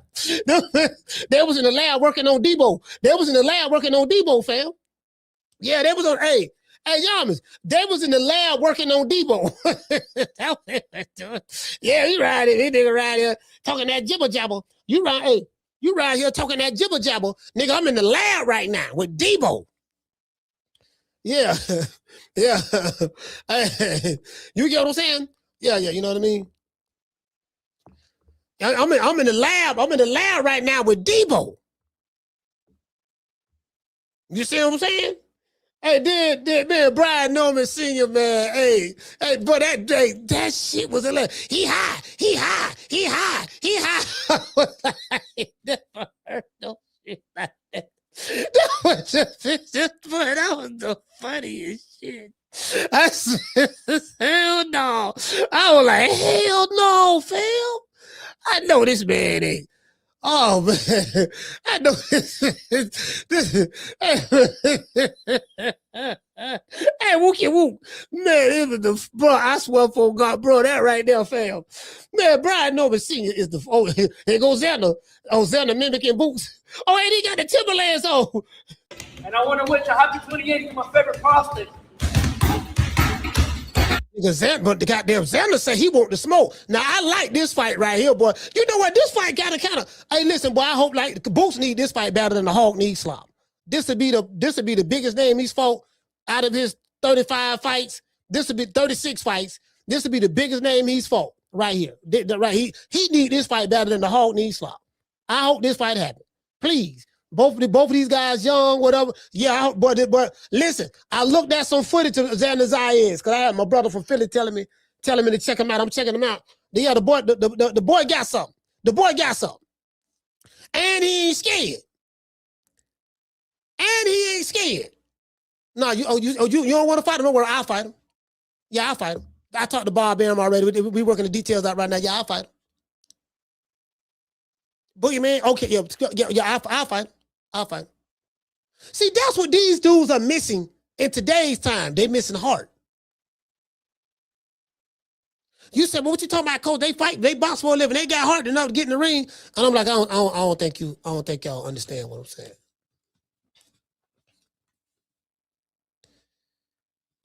Yeah, you can get in the ring, but some of these dudes have what I like to call selective heart. What's selective heart? It's like selective smoke. Yeah, you're a fighter. You want all the smoke, but you only want all the smoke with the bombs and tomato cans. But this bomb is taking the easy matches. Fight another bomb. You only want the smoke with the bombs and the tomato cans.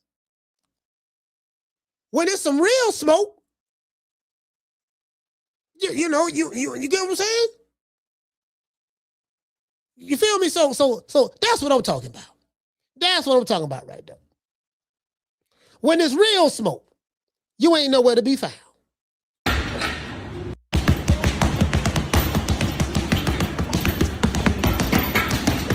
Getting ready for my next fight. And I want to wish a happy 28th to my favorite prospect. Ooh, boy, and he Puerto Rican. Ain't he Puerto Rican? Xander Zayas, Puerto Rican. Shout out to the Puerto Ricans. Shout out to the Puerto Ricans. I felt like a Puerto Rican in this hair. I felt Puerto Rican. Y'all know I loves me some Puerto Rican. I felt Puerto Rican in this. Rican. The Puerto Rican want all the smoke. Look here, baby boy. They don't want to fight you. I'll fight you. If they don't want to fight you, I'll fight you. You dig? Anyways, let's go back up here. Hold on. What Tim Bradley talking about? Yeah, Boots, he right there with Schofield. Oh, he bad. Oh, they bad. They got head speed, footwork, all that stuff. Yeah, but the footwork ain't educated. You know, shit. Boots be rushing everything. Shit, Boots be acting like he like a damn dog in heat. You know what I'm saying? Oh, where the next dog at? You know what I'm saying? Shit, he one of them dogs that been on the chain for a while. You know what I'm saying? And then you let his ass off, and then he running, he jump over the fence, he gone. He out there chasing tail. A dog in heat.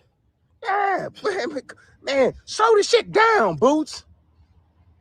Slow it down. Shit, yo, dad, hey, Pops, let him know. Take your time. You know what I'm saying? Whining and dining. Yeah, lather that thing up.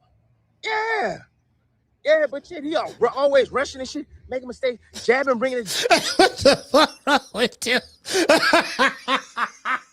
Man, Tim Bradley say, you gotta lather that, slow it down, lather that thing up. You talking about lather it up? Tim talking about lather the thing up, whining and dining. Wait, Tim, we talking about boxing and you talking about something else. Jab back low all the time. I'm like, hey, go look at his film. You think I'm bullshitting? Go look at his film. Jabbing, bringing that shit back low. Back low. Come on, man. Bring that shit back low. Bring it back low. Right hand. Come on, man. For real. This dude drop his backhand all the time. Crispy cross his feet all the time because of all that athleticism he got. He breaks so many damn rules. I'm telling you, man. One day, right person, they gonna tax that ass. Right person gonna tax that ass. I'm telling y'all. I'm telling you.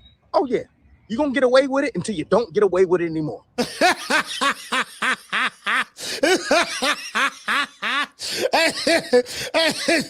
said, you gonna get away with it till you don't get away with it no more.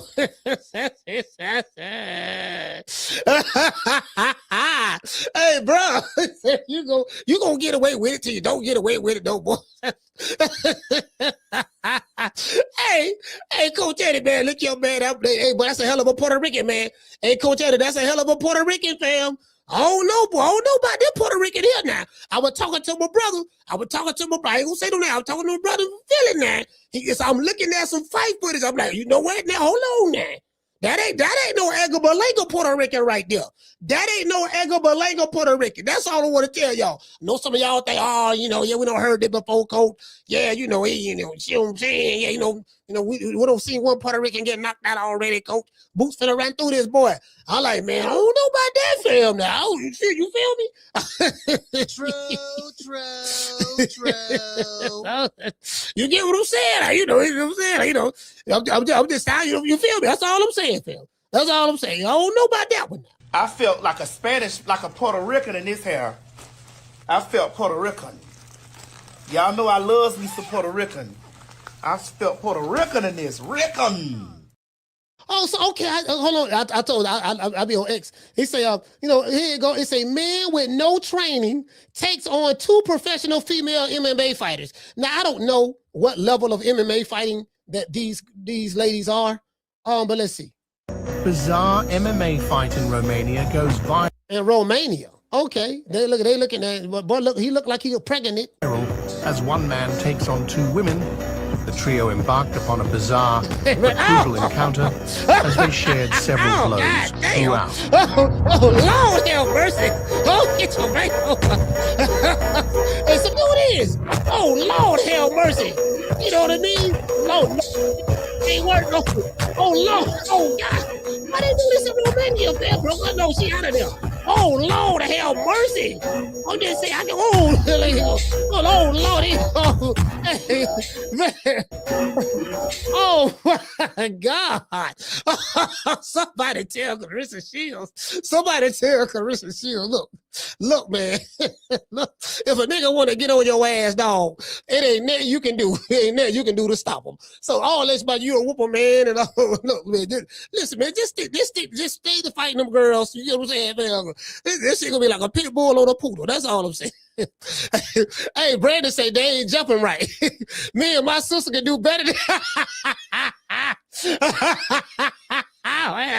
Brandon. Where she at? She say, they ain't jumping right.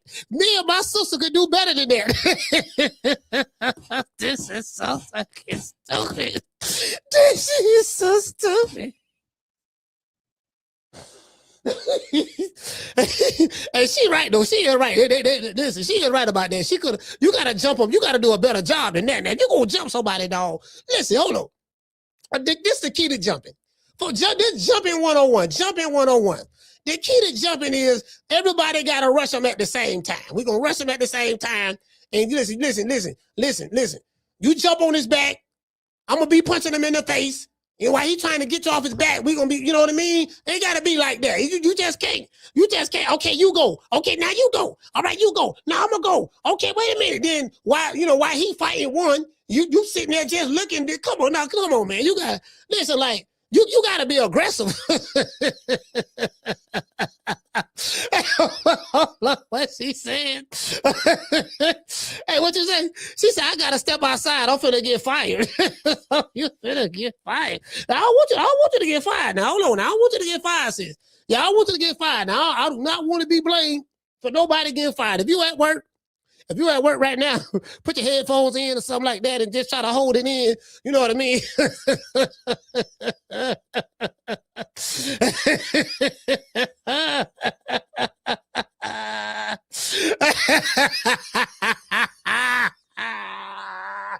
Hey, she say, Coach, we need a break to breathe. Give us some snow buddies. Hey, I forgot all about the water. I'm glad I forgot all about the water. Yeah, go give me some water. Hey, I'm just saying all that. Listen, man, all that girl power shit, that's cool. You know what I mean? But goddamn. See the Puerto Rican assassin. Y'all, hold on. No, y'all see the Puerto Rican assassin right here? He say, you know why y'all hate me so much? Because I make more money than 95% of these fighters that got multi-world titles. I don't need a title to be a superstar in the sport. I love my life. Thank you, God. He said, the Puerto Rican assassin say, you know why y'all hate me so much, Jamie? Because I make more money than 95% of these fighters that got multi-world titles. Me and the Puerto Rican assassin, he say, I don't need a title to be a superstar in the sport. Oh my! It ain't that you don't need a title. It's that you ain't skilled enough to win one. Well, no, I take that back. He did have the NABO. He did have the NABO belt. He had the NABO super middleweight belt. He had that belt. He had that belt. He had the NABO super middleweight belt. He had that one now. I give him that. He had that one. Facts. Hey, Tila said I'm at work. Hard to hold it here when the show is fired. Hey, Tila, the man had the WBO, the man had the NABO, WBO super middleweight title. The man had the NABO super middleweight title. That's the belt you get in the WBO sanctioned body. The man, he had that, so that got to count for something. Hey, he had that one there, so that gotta count for something. See, he one of these. Hey, Edgar Berlanga, one of them Puerto Ricans. See, he one of these Puerto Ricans right here. They said they never gave you niggas money. Yeah, boy, they messed up. Let him take some money, boy. God damn, boy. Yeah, man, you let him, boy. You listen, man. You let him take some money, dog. You let them touch some money, dog. I'm trying to tell you, boy. That shit right there, fam. Boy, they should have never let him touch no goddamn money, boy. He ain't been the same. He ain't been the same. Boy, I'm trying to. I don't know, fam. Like I wrestle with the Puerto Rican assassin. The man funny though. The man funny. Man, I'm trying to tell you, boy. It's a hold on. I gotta show y'all this before I go get my water. Hold on, I gotta show y'all this right here. Bam, y'all see him. Who's next? See, it's kind of hard to take him serious when you know the man got popping. He probably got a Pave bracelet on. He got all this ice, all this shit from Temu. Benny the jeweler sold him this shit. All this shit fugazi. He don't know nobody. He don't know. He got the diamond studded. He got the Cupid zirconia studded, the diamond earrings in his ear. You see what I'm saying? He got the studs. He iced out and he tatted up. Iced out, tatted up. got a fresh fade, look like a supermodel. You know what I mean? Look like a Puerto Rican, look like a Puerto Rican Ali, looking like a Puerto Rican Ali. You see her right there. Y'all see the moves? You see what I'm saying? Yeah, man, y'all shit, man. I'm trying to tell y'all, man. Y'all know what time it is, man. All that hating on the Puerto Rican assassin, man. Listen, this is what I'm gonna do. Finna go give me some water, man. I'm gonna leave y'all in good hands.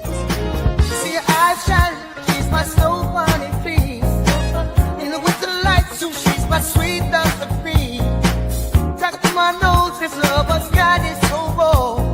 Make you goose, stepping out, grip out of control. Turn it up, it's me against the light. Snow bunny, moving on the bar. Everything's so right, got that smooth soul feel. No, that's next to the law. With my snow, turn it up, bring party back at night. see your eyes shine, she's my snow bunny, please. In the winter lights, too, she's my sweet dust of free. Talk to my nose, this lover's got it so raw. Make you goose, stepping out, grip out of control. Turn it up, it's me against the light. Snow bunny, moving on the bar. Everything's so right, got that smooth soul feel. no, that's Next to the law. With my snow, turn it up, bring party back at night. see your eyes shine, she's my snow bunny, please. In the winter lights, too, she's my sweet dust of free. Talk to my nose, this lover's got it so raw. Make you goose, stepping out, grip out of control. Turn it up, it's me against the light. Snow bunny, Moving on the bar. Everything's so right, got that smooth soul feel. no, that's Next to the law. With my snow, turn it up, bring party back at night. see your eyes shine, she's my snow bunny, please. In the winter lights, too, she's my sweet dust of free. Talk to my nose, this lover's got it so raw. Make you goose, stepping out, grip out of control. Turn it up, it's me against the light. Snow bunny, Moving on the bar. Everything's so right, got that smooth soul feel. no, that's Next to the law. With my snow, turn it up, bring party back at night. see your eyes shine. Hey, look at it, boy. That Snow Bunny love, boy. Don't nothing here like Snow Bunny love, boy. Hey, he say,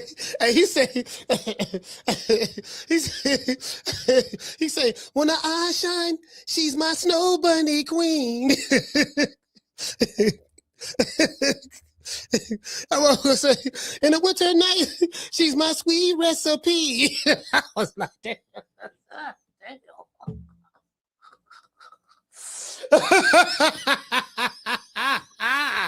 I said, damn. Boy, hey, bro, it's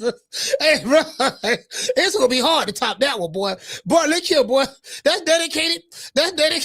It's gonna be hard to top that one. I don't know how you gonna top that one. Like, you gotta get with, like, I don't know, you gotta get with Justin Bieber or Justin Timberlake. But I don't know, maybe you gotta get with Pharrell. I don't know who you, Dr. Dre. It's gonna be hard to top that one. It's gonna be hard. Boy, look, that's a Snow Bunny anthem right there. Hey, look, all jokes aside, hey, I just thought about it. Bro, that's a Snow Bunny anthem right there. Bro, listen, fam, that's the Snow Bunny anthem right there, boy. Snow Bunny love, it's me against the night, Snow Bunny. Everything's all right. It felt so good.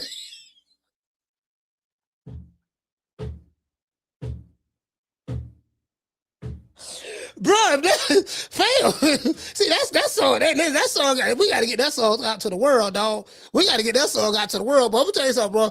Cause boy, if that song go mainstream, it's a rap. It's a rap. If that song go mainstream, it's a rap. Hey, that song go. Hey, if that song go mainstream, it's a rap. It's over. It's over. It's over. It's over. It's over. That song go mainstream, nigga. It's over.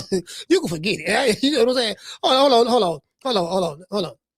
Let me drop these phone lines. What y'all think about David Benavidez, man? You know, David Benavidez, he feeling some type of way, man. Phone lines over, man. Phone lines over. Matter of fact, hold on. You wanna talk some shit? Call me. Start some shit, bitch. Sup, fool? You gonna talk shit about me, homie? Where you from? Hundreds of niggas is waiting for your motherfucking call, and they all talking shit about you right now. Call the coach at 530-494-9636. We waiting on your bitch ass. I'm sitting here looking at this right here, right? So this is the video.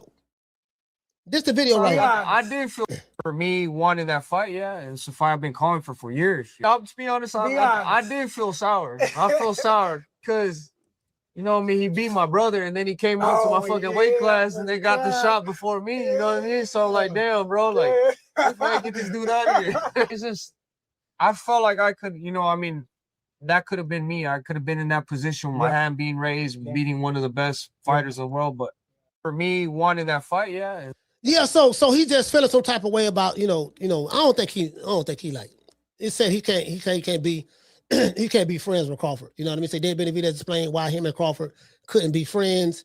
He beat my brother and he got the shot at Canelo before me. So like, damn, bro, I gotta get this dude out of here. That should have been me in the ring, you know, my hand being raised after beating one of the best. You get what I'm saying? But this ball became the easy matches. Fight another ball. Yeah, I told y'all what made Canelo fight Crawford, because he's old. He's 3 years old. He was 38 years old, 3 years older than Canelo. He's coming off of shoulder surgery. They said he was chinny, and they said he ain't fought nobody, and he's a welterweight. He's a welterweight. He's been at welterweight for 5 years. He's a welterweight. He moved up 3-weight division. You get what I'm saying? So, you know, come on, fam. That was the cherry pick. Cherry pick went wrong. All right, let's go. Let's see what the people talking about down here in the chat. This guy say Canelo Alvarez said Terence Crawford is banned from Mexico until they give him the rematch.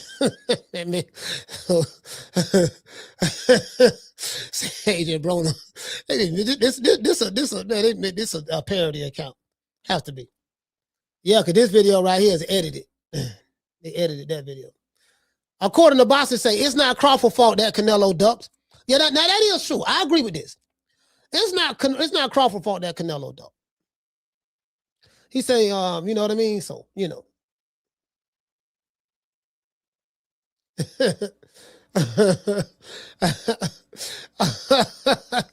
Oh man, that dude is hilarious. This dude say, can we imagine how lit boxing would be if Canelo fought David and Bud fought Boots? My God. Instead, they ducked smoke and fought each other for that AARP intern. Boy, this some hate. Boy, this some real hate right here. This is a real. Hey, bro. He said absolutely no point in David to fight this watch version of Canelo. Not Canelo watch.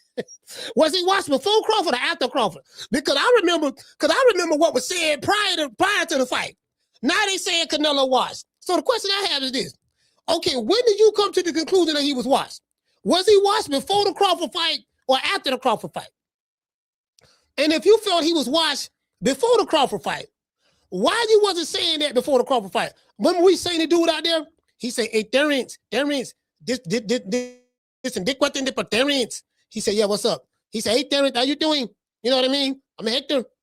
I'm Hector from Mexico. He said, look, you know, how does it feel? You know what I mean? You know what I mean? What you gonna do when you get hit with the real Mexican power? When you get hit with the Mexican power, Terence, what are you gonna do? Are you ready to feel? He said, are you ready to feel the Mexican power?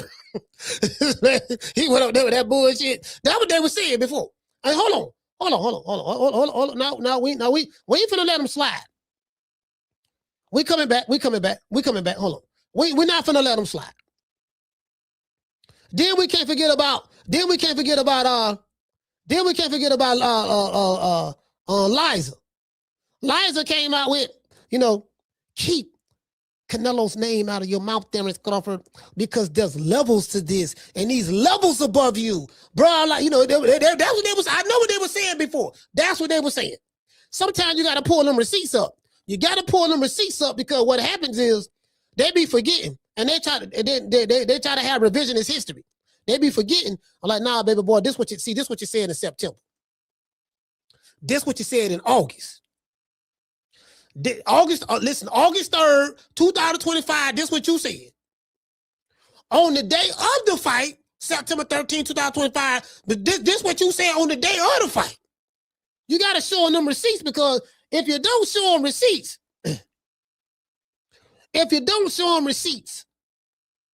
that's what happened.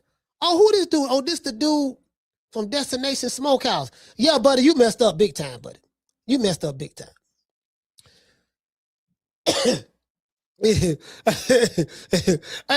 you made that's the dude from Destination Smokehouse. See this dude right here. See, this is a prime example of not reading the room and not understanding the value of the individual that you had in your presence, who pretty much took your business to the next level. You didn't understand, that audience and that fan base and that dynamic was the reason why. That guy was the reason why. And even though you've been working with him for years, your restaurant was booming, doing so good, because everybody wanted to come see him. So when you shit on the talent, and the talent finally wakes up, he's older brother, but he finally wakes up and realize what's going on and leave, now ain't nobody coming to buy your barbecue. Nobody coming to buy that shit. Because they wasn't coming to or going to Destination Smokehouse for the barbecue. They was going there for unk. The commodity was unk. And you thought you thought because you was the owner, lied and said that unk was the owner when he wasn't. You thought because you was the owner, you know what I mean? Yeah, man, the barbecue's the barbecue. No. Now look at you. You still rich, you still got money, but now look at you. Just saying, B. True. Ain't nobody coming to see you, Otis. Bruh, ain't nobody coming to see you, Otis. You get what I'm saying? You thought you were bigger than the star. Hurting the group? I'm the best thing ever happened to this damn group. Nobody's bigger than the group. Y'all ain't stupid. I'm the one selling the records. They coming to see me. They coming to see the Temptations. Ain't nobody coming to see you, Otis. No, when nobody coming to see you, Otis. Yeah, they gonna come here anyway because we got some good barbecue. No, they ain't coming to see you. People don't care about your barbecue. Your shit ain't hitting like that. They got good. Your shit ain't hitting like that, fam. They came to see Unk. That's why they came to your Destination Smokehouse. Because of him, not because of you. Look at it now. Hey, look at it now. You get what I'm saying? So that's all I'm saying. Listen, you got to understand, like, you got to know how to read the room. The majority of the people that come here look like Unk, so I need to, this guy's coming all the way over here to give him a $4,000 tip and all this stuff there. And God damn, and podcasts are coming here and he's the attraction. He's the one. Put it this way. It's like having somebody in the marketing department, and that person that you have on your team that's in the marketing department does his job so well. He is the sole reason why so many customers come here. This is a message to all green business owners. Marketing 101. When something is working, if it's not broken, you don't try to fix it. You don't want to be in the back, and then all of a sudden you want to be all in the videos. You want to be all in the videos now. Like Diddy. Yeah. Bad boy. Take that. Want 50% publishing because you said, take that. Man, I ain't asked you to say that shit on my track. People ain't buying my shit because you said take that. Didn't nobody even know who you was. People thought Unk was the owner. If you was a smart white guy, you would have thought about that. Let me tell you something. Most white business owners that I know, they real smart. I got quite a few white friends. See what I'm saying? They love playing the background. Look at all these years. The liquor company, de Blasio or whatever. I forgot. The company that owns Ciroc. Look at all them years they sat in the back. I was really thinking that Diddy owned Ciroc. Y'all come drink my vodka Ciroc. Diddy had everybody thinking Ciroc was his. Because the real owners in France, they didn't care nothing about Diddy having all the spotlight. They just want the money. If it ain't broke, don't fix it. If this was working to keep the lines long, why you gonna mess that dynamic up? You want to be the star. You got to be all in the videos. You got to get the spotlight. Now look at you.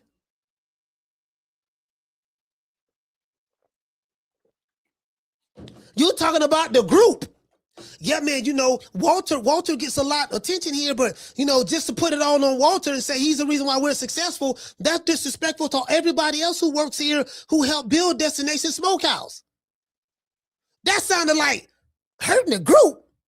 I'm the best thing ever happened to this damn group.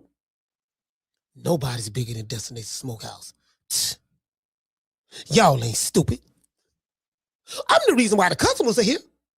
They coming to see me. They coming to see Destination Smokehouse. Ain't nobody coming to see you, Otis. True. Guess what? Otis found out. Hurting the group? I'm the best thing ever happened to this damn group. Nobody's bigger than the group. Y'all ain't stupid. I'm the one selling the records. They coming to see me. They coming to see the Temptations. Ain't nobody coming to see you, Otis. Bro, damn, who? Hey, shout out to Kitty. Shout out to Kitty. Kitty, what's going on? You get what I'm saying?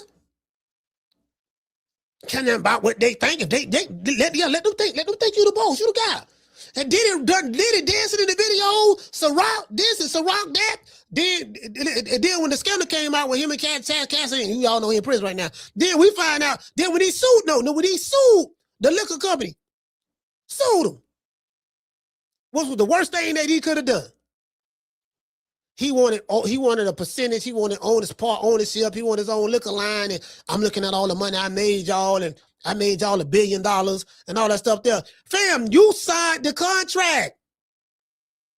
Y'all had an agreement. Look, you're gonna be the face of this liquor right here. You're gonna be the ambassador, the brand ambassador of Ciroc. We're gonna pay you $60 million a year. Just to be the brand ambassador.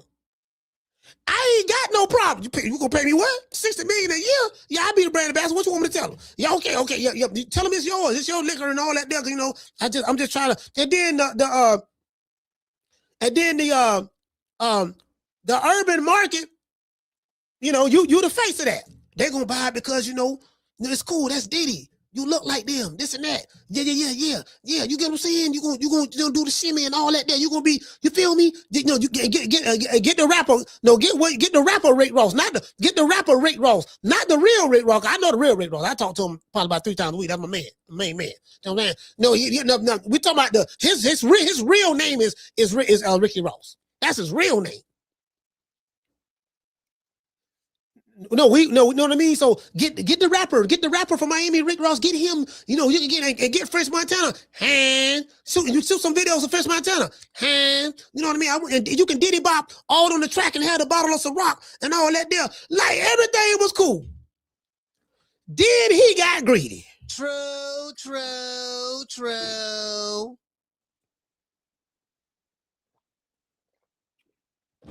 Everything was cool until he got greedy. Now he won't both. Fam, we had an agreement, fam. We had an agreement. You be the brand ambassador, $60 million a year. You looking at my pockets. Look, man, I done made you $1 billion since I've been promoting this. That's the problem. You're looking at my pockets. You getting 60? What's the problem? See, I'm the type of dude like this here. If I agree to something, if I agree to a pay, this type of dude I am. If I agree to a pay,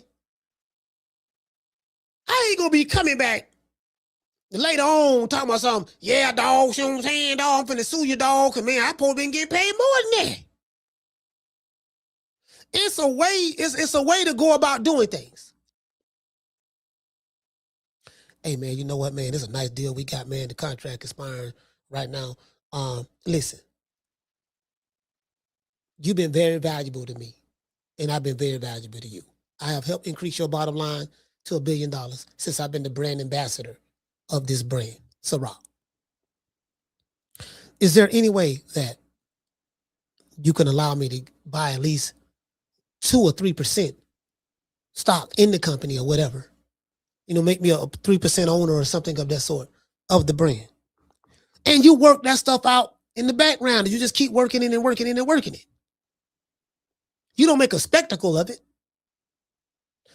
This dude right here, when didn't nobody know who he, when everybody thought was the owner, everything was cool. I had a wonderful woman come up to me today, and she stopped me. I was at the soda machine, and she's like, how does it feel to change the world?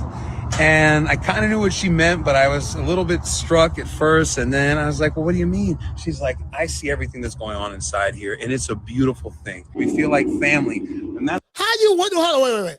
How does it feel to change the world? Well, how do you change the world? Don't nobody give a damn about you. What you do? What did you do to change the world? You ain't come up with tenderism. You didn't come up with the idea that had the meat falling off the bone. That might have to be a no Diddy moment there, but it is what it is. Got a slogan saying that you don't need no teeth to eat the meat. I was like, damn. I swear to God, dog. I swear to God. The man got a slogan that said you don't need no teeth to eat them. I said, damn. I thought about Yarmouth. I say, man, you know what, dog? I know I'm too old for pause, but I'm gonna have to use that one. Dog, you can't say that right now, dog. Dog, you say, dog, look, listen, man. I know you old school. I know you don't, I know you don't mean it like that. But man, it do sound crazy, dog. It sounds.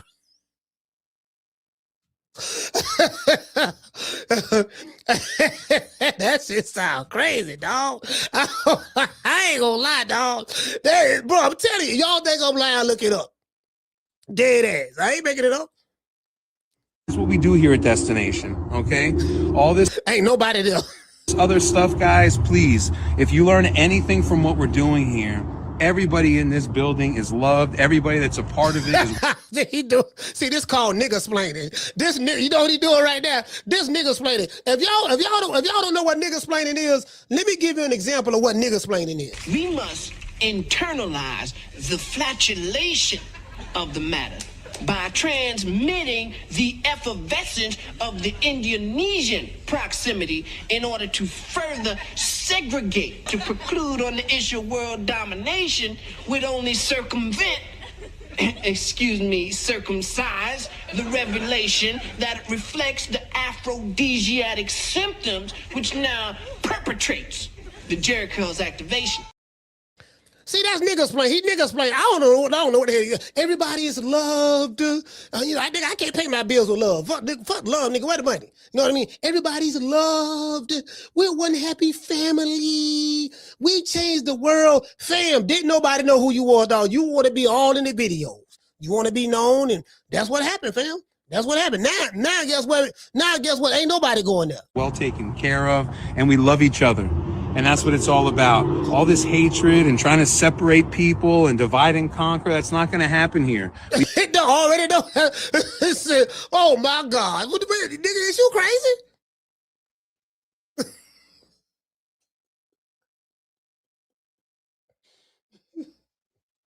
Nigga, Uncle on a world tour right now.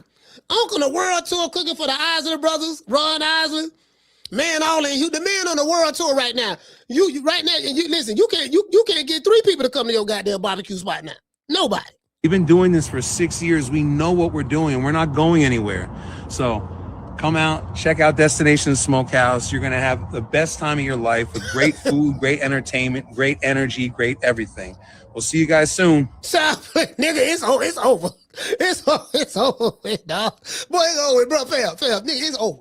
But it's like a woman, when a woman fed up, your girl done broke up with you, and you think you gonna get her back, and then but she just you know when it's over.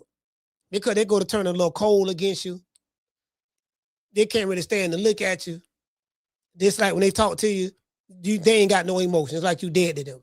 And vice versa. When the man is through, and vice versa. It's over, fam. It's over. But you don't need to make no more videos. You did. Now, I am the #1 contender. I'm tired of James the Poodle, Grim Reaper, whatever you want to call himself, ducking me. All right, I'm tired of man driving around town in 8 Rolls Royces. He ain't fought nobody. I'm still in a Broham. Yeah, man, boy, you don't want to fight nobody in the Broham, boy. That dude in that Broham can fight. That dude in that Broham, the dude in the Broham, he gonna give you all the problems in the world. I'm telling you that, bro. The dude in the Broham, because he hungry. He's a hungry fighter. You get what I'm saying? He's a hungry fighter. He bro, trying to tell you, boy. Hold on, I'm trying to let's see what's up. Yeah, damn, I'm over here looking at X. I'm looking at my damn X page, man. And, hey, bro, this is the funniest shit. Y'all want to see this shit? Hey, bro. Hey, Steph, check this out. What brand that? Hey, Brandon, Tila, y'all check this out. I'm gonna tell you why I don't like Floyd. You understand me? So when I fought James Toney, you understand me? When I did this, everybody thought it was a rooster. I even said this is a rooster, so I could throw them off. You understand me? I'm from Pensacola, Florida. I had a pet named Willie. Willie was my alligator. You understand me? So when Willie would come out the water, he would be on the bank. He would open his mouth. Now, everybody know that the alligator, its mouth is weak when it opens. But when it closes, it has the strongest bite force in the animal kingdom and fastest. You understand me? So what I did was I used gator techniques. You understand me? So when I did this, you thought rooster. No, when have you seen a rooster knock something out with its wing? You have not. That's why they couldn't counter it. You understand me? So when I criticized Floyd, when he was working with G Unit in 50, you understand me? Floyd hired Young Buck. Young Buck came and stole my Willie. You understand me? So when he stole Willie, he took Willie to Floyd. Floyd killed him. That's when you seen Floyd show up to the game and had the alligator boots and the jacket to match. You understand me? He gave it to Mary J. Blige. She had the same outfit on. They was sharing my... Say Floyd and Mary J had the same outfit on. Bro, they got the same outfit on, dog. She got the gator boots. Knee-high gator boots. Floyd got knee-high gator boots on, dog. What man wear knee-high boots? True. Fam, what man wear knee-high boots, fam? Unless you going in the water or something, trying to get something, you fishing or something. What man you know wear knee-high boots, fam? Lord have mercy. I know he rich, but god damn, bro. Have you ever seen a man wear knee-high boots? On the outside of the pants leg. Like the women do. Lord have mercy. Anyways. Willie. You understand me? Seen Floyd show up to the game and had the alligator boots and the jacket to match. You understand me? He gave it to Mary J. Blige. She had the same outfit on. They was sharing my Willie. You understand me? That's why 50 backed out. You understand me? Because 50 was from the streets. Me and 50 was cool. That's why I got into it with Fat Joe. That was behind 50. But that's a story for another day. But hey, this nigga good. He good. He sounds just like Roy. Roy talk just like that too. Roy talk just like that. Nigga say you understand me? No, I don't understand you. I just want somebody to say, bro, if I ever interview Roy Jones and he said, you understand me? I'm you know what I'm gonna do? I'm gonna say, no, I don't understand. It's break it down, bro. I don't understand. Do you understand me? No, I don't understand. You get what I'm saying? Elaborate on that. Elaborate on that. You see what I'm saying? Hey, what you say? B. Brown say these NBA players dress like that now too. Man, look here, man. But listen, I don't even like the NBA today. It's all fugazi, fam. Hey, shout out to Angela. Angela, what's going on? She said, my co-worker's talking about, girl, what you be listening to? Hey, look here, the man, listen, hey, Angela, if you see a man, put it this way, I'll put it this way. The ladies in the chat, man walk up to you, he want to talk to you. He got on leather, alligator print, leather, knee-high boots. With the matching leather, with the matching leather jacket, with a leather jacket, same color, gator print, whatever, to match. Got some jewelry around his neck, whatever. And he want to holler. Now I want y'all to be honest. What is the first thing that come to your like, bro? I ain't never seen no shit like this, bro. A man wearing leather knee-high boots, and Mary J. Blige got the same outfit? How you as a man have the same outfit that Mary J. Blige is wearing? True. Bro, like, I'm like, hold on, where is it? Where is it? Force in the animal water. Everybody. When he was working with G Unit in 50, you understand me? Floyd hired Young Buck. Young Buck came and stole my Willie. You understand me? So when he stole Willie, he took Willie to Floyd. Floyd killed him. That's when you seen Floyd show up to the game and had the alligator boots and the jacket to match. You understand me? He gave it to Mary J. Blige. She had the same outfit on. Bro, Mary J. got the same, literally, bro. Like, she did the same boots. Them the same gator boots. Bro, fam, come on, fam. Fam. My nigga. Come on now. Bro, make it make sense. Nigga coming up to you with some knee-high boots, leather boots on. Hey, baby, what's going on with you? Know I want to holler at you, right? No, I've been checking you out. You see what I'm saying? Know what I mean? There's some nice boots. Where you got the boots from? Where you got the boots from? Yeah, you know what I mean? I'm a fashion. I'm a walking fashion statement, baby. I'm a walking fashion statement. You see what I'm saying? Got these nice boots on. Yeah, I've been trying to buy them same boots. Where you got them from? They got them in men's. I thought them was women boots. No. They got them in men's, stuff like that, baby. And I got a leather jacket on too. You ain't never seen that like this. Nah, I ain't never seen that like that. I think I seen Mary J. Blige with it on. Oh, you got that same outfit, Mary J. You well, tried to holler, nigga tried to holler at you. You talk about something, yeah, you got that same outfit Mary J got on. You know I love me some Mary J now. I know everything about Mary J. I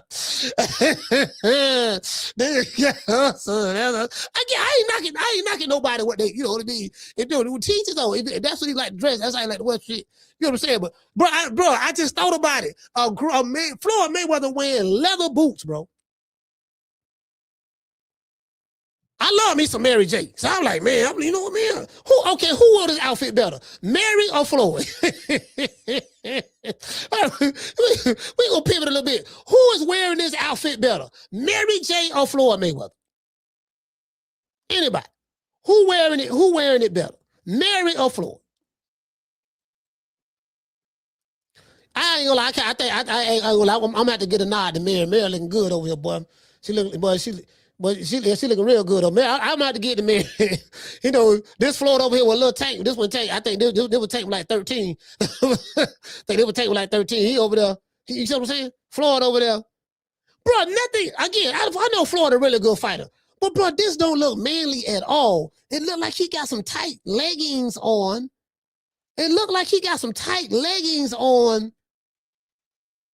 Bro, this ain't nothing manly about this outfit, bro. Like, this whole outfit fugazi. True. This entire outfit, bro, ain't nothing manly about this outfit, bro. This is all of it. It looks sweet. Just everything about it. Fur around the collar, the neck, leather. He look like he got some I don't know what the hell is skinny jeans or some. Bro, it looked like he got the same pants Mary J got on, fam. Look, The tight, no, man, hell no, man, no. Bro, hey, man, come on, fam. Come on, fam. Don't everybody believe in Google? Go Google that shit. Yeah, man, I can't. You know what I mean? I ain't saying anything going on wrong with Floyd, but I'm just saying, bro, his sense of fashion, bro. But when you are put in a certain position, he should be he's able to, like me. You know, when I was in a position, I can pick and choose who I want to, because I earned that right. Yeah, you know what I'm saying? Then he got Booger Ray over here rubbing them down. Make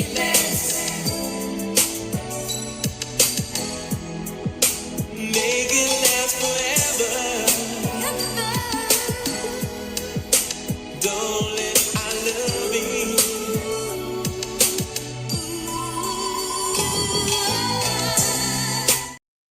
Now y'all see why Floyd saved Booger Ray, saved Leonard life, Booger Ray Leonard life. Yeah, with Jay Prince sitting them goons in Vegas, and they were busting heads with baseball bats and and Talk Ray Joe. They said it was blood everywhere. They had them kidnap Booger Ray, throw them, hog tied them, throw them in the trunk. You know what I mean? They throw them in the trunk.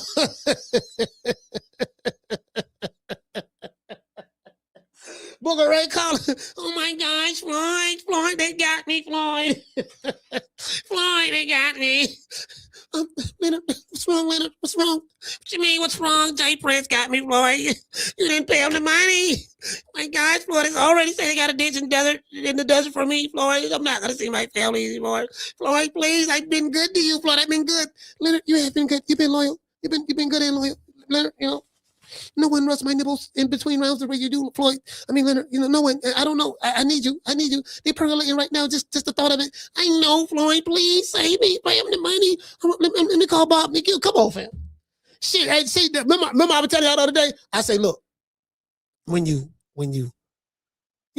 like, in order to get on the team, let's say you trying to go to the next level or something like that, right? I ain't talking about no fugazi shit. I'm just saying, like, I'm trying to go next level. I'm telling you what people be looking for. You got to learn a skill or learn some skills that can make you irreplaceable, make you expendable. You know what I mean? Like, damn, yo, you know what I mean? We need him because you're that valuable to the team because of what you bring to the team. You may bring opportunities, money, you know, different ways of getting paper. If you can show a motherfucker, I tell you what, if you can show a motherfucker how to get some money, put some money in their goddamn pocket, they're gonna be loyal to you forever, and vice versa. You get what I'm saying? So, you know, it's gonna be very hard to replace someone like you once you make yourself valuable. And what I mean by that is in marketing, in the marketing world, it's about, you know, you need, you know, like, you got to learn skills. Like in boxing, you ain't got the skills to pay the bills, and I got the skills in the ring. Well, in the business world, very similar to boxing. You got to learn certain skills that's going to continue to pay you the type of money that you want to get paid. I'm going to pivot on this a little bit before I close. So I'm like, tell you what I mean by that. So I was doing some research, and I see since 2005, well, since COVID,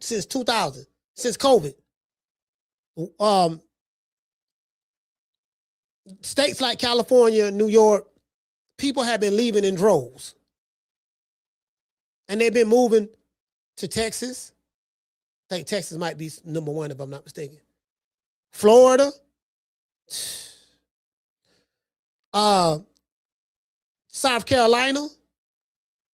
Tennessee. Like, everybody moving back to the South. Because, you know, a lot of people from up north or whatever, they got grandparents that came from the South. They had a migration from the South up north and all that stuff there. And that's what happened. They had a migration. Well, a lot of motherfuckers migrating back because of the taxes. Cost of living going up like a mofo. Like, just to be able to afford to live in I want to say, like well, New York is expensive, boy. God damn. Probably like a 2-bedroom apartment, you got to make like somewhere between $45 to $50 an hour to be able to afford it. Well, this is what there's you know how, like, I watch a lot of Bloomberg, right? I watch a lot of Bloomberg. And on Bloomberg, they talk about the cost of living and they talk about inflation and where people are moving from and going to and the job opportunities and stuff like that. And then they talk about what's the average medium income in the city and how much that you would need based on the inflation, how much you need to make to be able to afford to live in a 2-bedroom. So that's how they broke it down on Bloomberg, and it spoke about that. Then they talk about, you know, how people migrating to Texas, and you know, like you got a lot of transplants that's getting up, leaving, and you know, because of the taxes. They taxing the hell out of motherfucker, man. Motherfucker can't even survive, bro. Bro, I remember a time. Well, it's different. It's different from when our grandmother and them grew up. When our grandmother and them grew up, she could stay home and watch the kids, and the dad would go out. The father would be the one to go out and work, and he can take care of the entire family just on one income, his job. Well, those days been over with. You know what I'm saying? That's why, North Carolina too. Yeah, North Carolina. North Carolina was one of them. North Carolina was one of the states where they moved at. It was North Carolina was on that list. It was Texas, because people from California leaving Cali and coming to Texas, and then stopping in Florida. Like my next door neighbor, they from San Diego. See what I'm saying? They got the hell up out of Cali. People going to Georgia. And all these states got one thing in common. Well, they got something in common. They don't have a state tax. And the cost of living is cheaper. So you get more for your money in these states. Cost of living is lower than California and New York. In Massachusetts, I hear Massachusetts is expensive too. I'm going to tell you another place that's expensive, D.C. And I didn't even think about that, right? Because I said, well, it's a lot of poor people in D.C., right? But they were like, no, they said what it is in that D.C. area, I guess because of what it's a lot of politicians and stuff there, they say, man, it get really expensive in that area, in a certain area of D.C. They say it's expensive as hell. That's what the guy was saying. What? Oh, something like that. Yeah, man, like motherfucker, that man, shit, my nigga, you trying to get the butter from the duck, fam. Miami, Lord Helmer, don't get me started on Miami. And see, this is the thing, when you got a lot of people moving to your state, it's gonna drive up the cost of living and everything too. Cause now it's a renter's market. Man, motherfucker paying rent, you move in an apartment. Bro, put it this way. Back in my day, I moved out of my mother's apartment when I was 18 years old, officially. I said, mother, I asked her permission. I said, can I move out? I'm ready to leave. She said, yeah, you know, you got my blessing. You want to leave, you can go. Because you can't do what you want to do here in my house. You're going to be coming in 2, 3 in the morning and shit. Got a little honey dip with you. Talking about getting you some. Ain't none of that going down here. So, yeah, you know, you want to go, you can go. So I had to go. I stayed in a 3-story townhouse in a neighborhood called Town and Country in Tampa, right by the airport. I want to say they was called Sweetwater Townhomes or something like that. 3-story townhouse. The rent for a 3-story townhouse at that time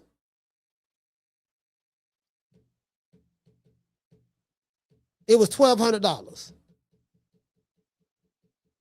$1,200 a month. Which wasn't bad at all. 3-story townhouse with a two-car garage. That's, I don't even know the square foot of, but it was nice. You know what I mean? So that was me and 2 more brothers. Cause we, you know what I mean? Like everybody had their own floor and all that stuff there. Nobody, you know, everybody had their own room and stuff like that. But it was kind of like a bachelor crib. Kind of like a bachelor crib. And we kept honey dips there.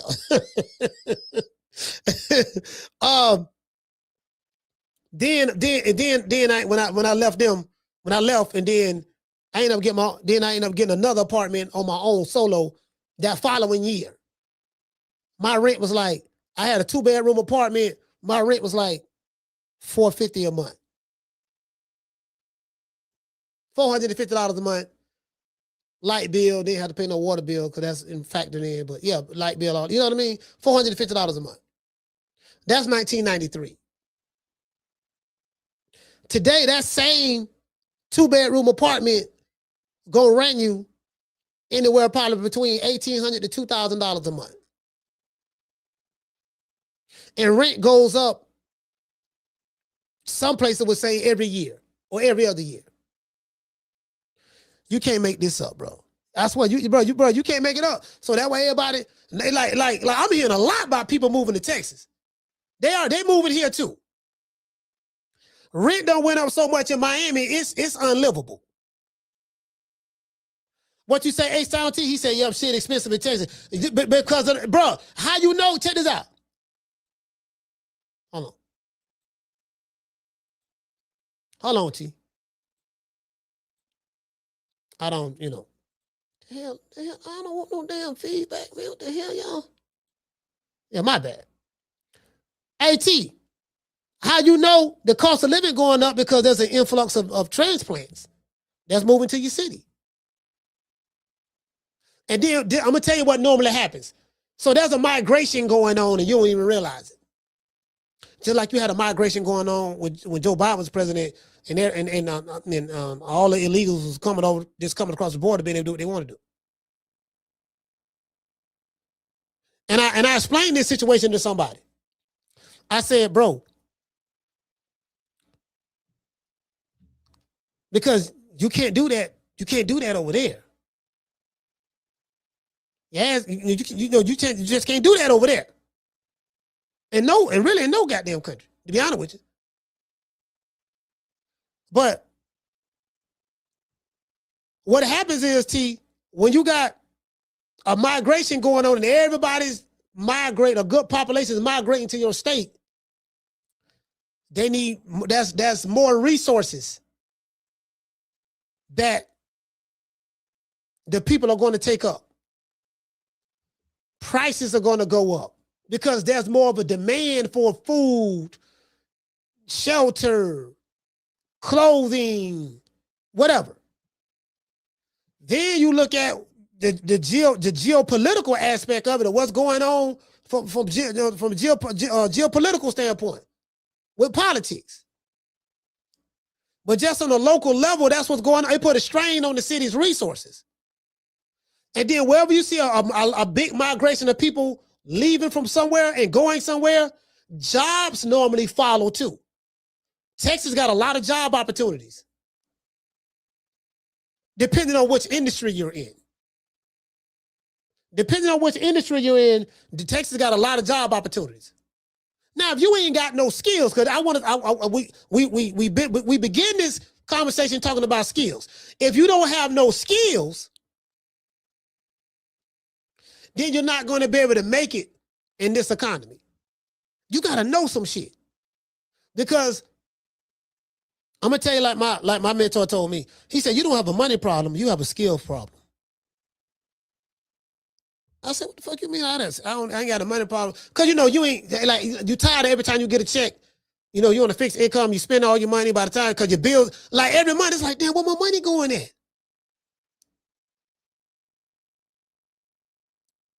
Damn, I had to pay this, I got to pay that. You got to buy food. Food expensive. Gas don't went up because these motherfuckers going to war.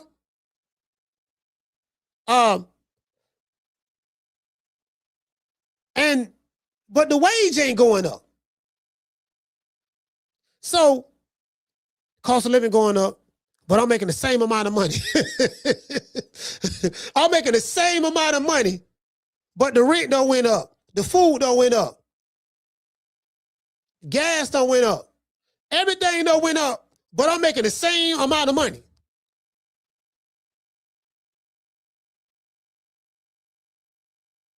You get what I'm saying? So, the Woo World say Texas is the best state in this country. That's your opinion. That's not a fact. That's your opinion. You're entitled to it. But,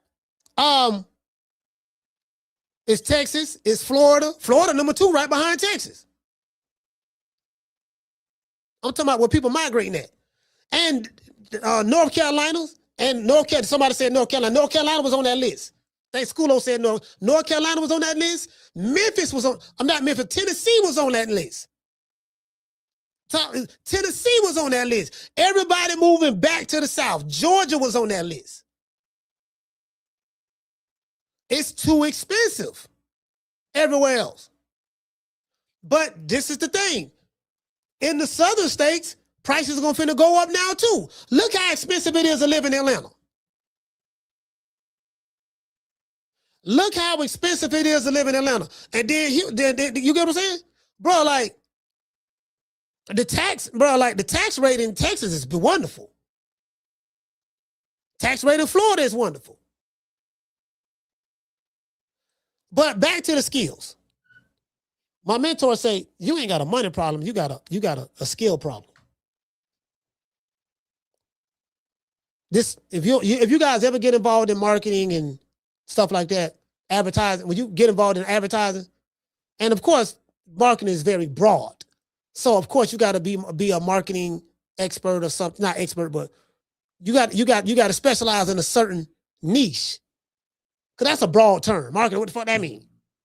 Like, what do you do specifically in marketing? You know what I mean? What is your forte? You get what I'm saying? So they tell you that no, you ain't got a money problem, you got a skill problem. I'm gonna tell y'all what that mean. What that mean is when you're not making enough money, that means that you have to learn another skill that can pay you the type of money that you want or need to make in order to survive or to go to heavenly heights. If all you know how to do is fill out an application, get hired for a job, show up and clock in on the job or however you do it, and depend on that check or try to get, if that's all you know how to do, it's not going to be enough. True. That's why I don't understand some of these sisters. Not, I think it's propaganda. I think it's propaganda myself, to be fair. I think it's propaganda myself. But that's why I don't understand why some of these sisters, they'll be like, I want to say what's being pushed.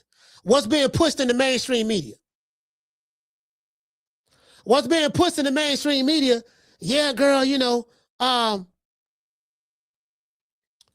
an independent, strong woman, or this or that, and yada, yada, yada, yada, yada, yada. And I'm like, independent, like what's wrong? Who bragging? I don't need nobody, I don't need no man for that. I can do it on my own. I'm like, fam, like, how you let these people trick you into this? Do you know how hard it is out here? I mean, you can do it on your own if you have to, but would you prefer to do it with some help?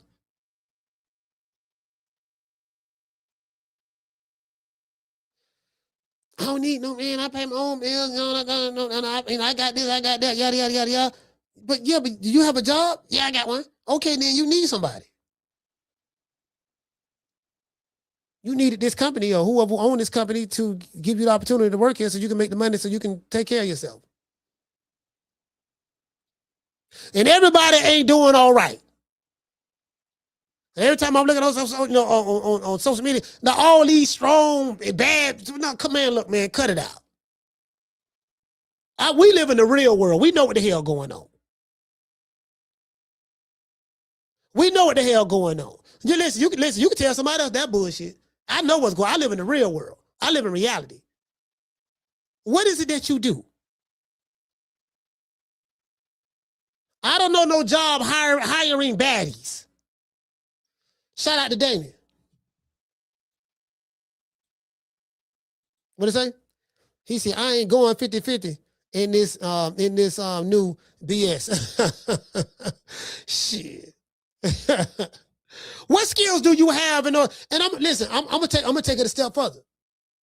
In order to make the kind of money that you want to make, do you know what you need to do? You need to learn a 6-figure skill set. You have to develop a 6-figure skill set, something that's going to make you valuable to a certain market where people are willing to pay you top dollar over a period of time for your services. It's as simple as that. I can't break it down no plainer. Learn a skill that's going to pay you the type of money that you want to make. It's that simple. If you know look, man, I need to make cost of living don't went up. I need to make at least about $100,000 to $150,000 a year. Okay, if that's what you need to make, so you got to do it. You got to reverse engineer it. If that's what you need to do, okay, cool. Let's look and see what skills that you can learn that's going to pay you that type of money.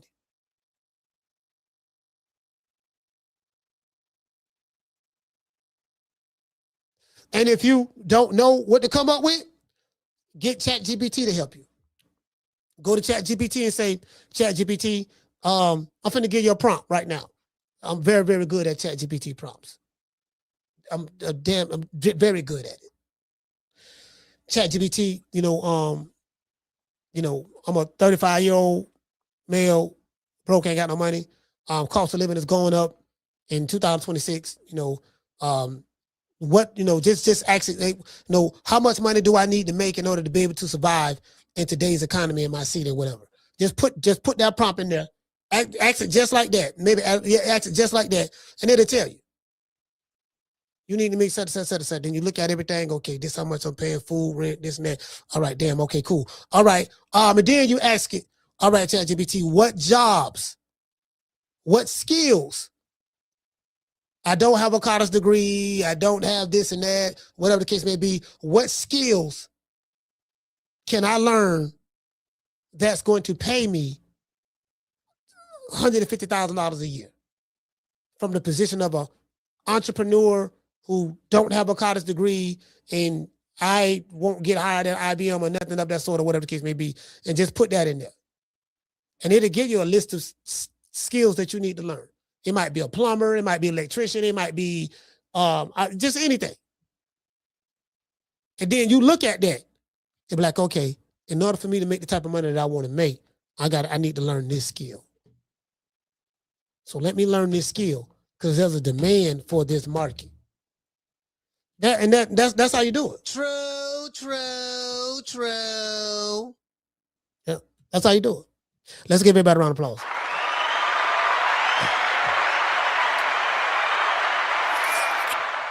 Yeah. I mean, that's how you do it. That's pretty much how you do it. And then that's it. So just figure out. You got to reverse engineer it. So now I understood. Now I understand when he say you don't have a money problem, you have a skill problem. If you learn the skills that you need in order to make the type of money that you want, that it will enable you to live the type of lifestyle that you want to live, you'll be good. So you need to figure out what skills you need to learn. How much you need to make? Okay, then look. More than likely, it's a whole lot I can say, but Anyways, shout out to the one, Mr. Ham. What's going on, baby boy? Shot Cool Hands, what's going on? What else we got? Gold Rush in this BI. Let's give a shout out to everybody. Shout out to Mika Lovem. Hey, okay. Shout out to Hollow Davis. Hey, okay. Shout out to Bishop Bullwinkle. Hey, okay. Hey, Pookie Matlock, I swear to God, dog.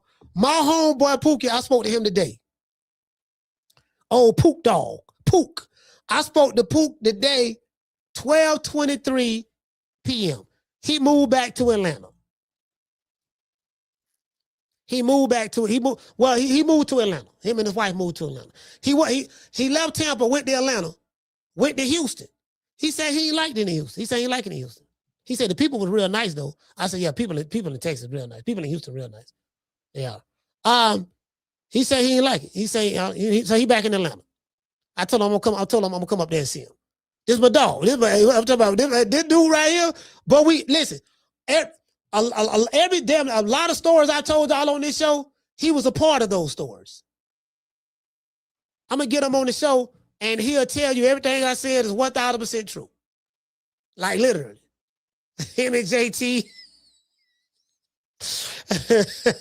bro, literally, bro. He'll tell you, he's like, man. Shout out to Chris Legg. I'm dropping that half for damn dub on your boy. Super chat received. Playtime's over, boy. Yeah, man. Pook Dog, what's going on, baby boy? Chris in the building, man. Chris, man, y'all know what time it is. We got to hear Chris with the 100. Down from the bar, there's a platform stage. People pimping, sharp as razor blades. Yeah, that's it. It's as simple as that. And then now, I'm going to tell y'all something in closing. When you embark on a task, something that you're going to need or want in order to live the type of lifestyle that you want. Because really that's what it is. It's a lifestyle. You want to live a certain lifestyle, right? You don't want to be living in the slums where you got to duck shots and this and that just to get to your car and get to work and got to worry about if your kids walk down the street by themselves because they got wolves around in the neighborhood and stuff like that. So you want to live a certain lifestyle, comfortable lifestyle where you safe, because that's what life is all about. You got food, clothing, and shelter and security. Every human being should have the right to have that and want that, well, if they desire that. So in today's time, what skills that I need to learn in order to, because the future is what's coming, what's here. Not what's coming, what's here. I remember when I was young, I used to watch this movie called Demolition Man. I think it had Wesley Snipes and Sylvester Stallone in it. And it was like a futuristic movie about what's going to be happening in the airports and stuff like that. And I'm like, bro, when I think about that, I'm like, damn, I remember seeing this same shit in the Demolition Man when I walk through the airports. When I'm downtown Miami, off of Brickell, I see robots rolling down the sidewalk, crossing the streets, delivering food. Think I'm lying, go down in Brickell. Downtown Miami, in the Brickell area. Go down there. A lot of shit. I'm like, God damn. So we're here now. There is no, yeah, man, in the future it's gonna be like this. No, we're in the future right now. And I think a lot of people don't realize that. I think they don't realize that. I want to thank the whole hood who came out here. I love y'all. I did this for the hood. Y'all know I beat that boy. I'm going to give everybody else a shout out right after these messages.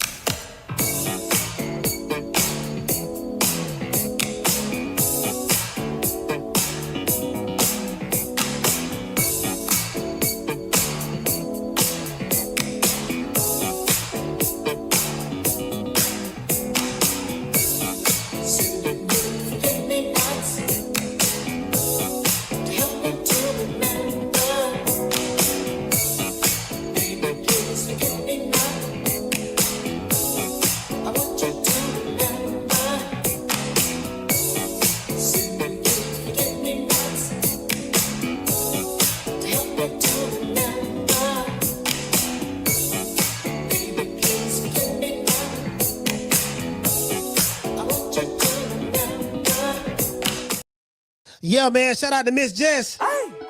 Mr. Tomato Can. Let's see. Jamie from New York. Bishop Bullwinkle. Shout out to Daniel. Shout out to Shy Cool Hands. Shout out to Braska Raj. Shout out to Tila, the lovely Tila. Shout out to the one, Mr. Ham. Let's see who else we have in the building. Shout out to Aquila. Let's see. G5 from the Bronx. What's going on, baby boy? Pookie Matlock. Shout out to Gold Rush. Hey, okay. Daniel in the building. Hey, okay. Shout out to Schoolo. Hey, okay. Let's see who else we have here, man. Shout out to a lot of people that was here, man. Shout out to Kitty Boo. Hey, okay. We got Hello Davis. Hey, okay. Let's see what we got in here, man. Let's see. Shout out to, we got Schoolo. Oh yeah, shout out to this Uncle Charles. Yeah, shout out to Uncle Charles. Hey, okay. Chris Legg and his BI. Hey, okay. We got Gold Rush. We got let's see. We got Miss Steph. Shout out to the Woo World. He say, do you see things changing? Yeah, it's changing every day. Yeah, it's changing. Change is inevitable. Things, we know what I learned in life? Things always change for the better of somebody. For somebody. And things always change for the worse for somebody. That's just the way the world is. You know, the universe was created in polarities. So there's always going to be, whatever there is, there's always going to be the opposite of that. It's always, that's just how it is. If there's a left, there's going to be a right. If there's a straight line, it's going to be, you got to be a crooked line. If it goes up, it has to come down, unless you're in space. But I'm saying, we're governed by the gravity of this planet. You know what I mean? So, you know, the sun, if there's light, it got to be darkness. If there's male, it has to be female. You know what I'm saying? So it's like, just understanding those basics like that, just, you know, it's like, oh, okay. So no matter how bad it is for you or certain sector of town or where you at, just note that it's good for somebody else. It just all depends on your, I don't know, your paradigm, I guess, you know. Shout out to, but yeah, things gonna change. It's gonna change for the better and it's gonna change for the worse. It depends on which line it depends on which side you fall on. But yeah, things are gonna change. Change is already here. If you understand it. I holler at everybody, man. A piece of the family, man. Much love to the family, man. I catch you guys tomorrow. You know my motto. Don't meet me there, beat me there. Peace. Y'all be easy, man. Take care. Man, I'm out of here, bro. Let's go. Man, I'm out of here, bro. Let's go.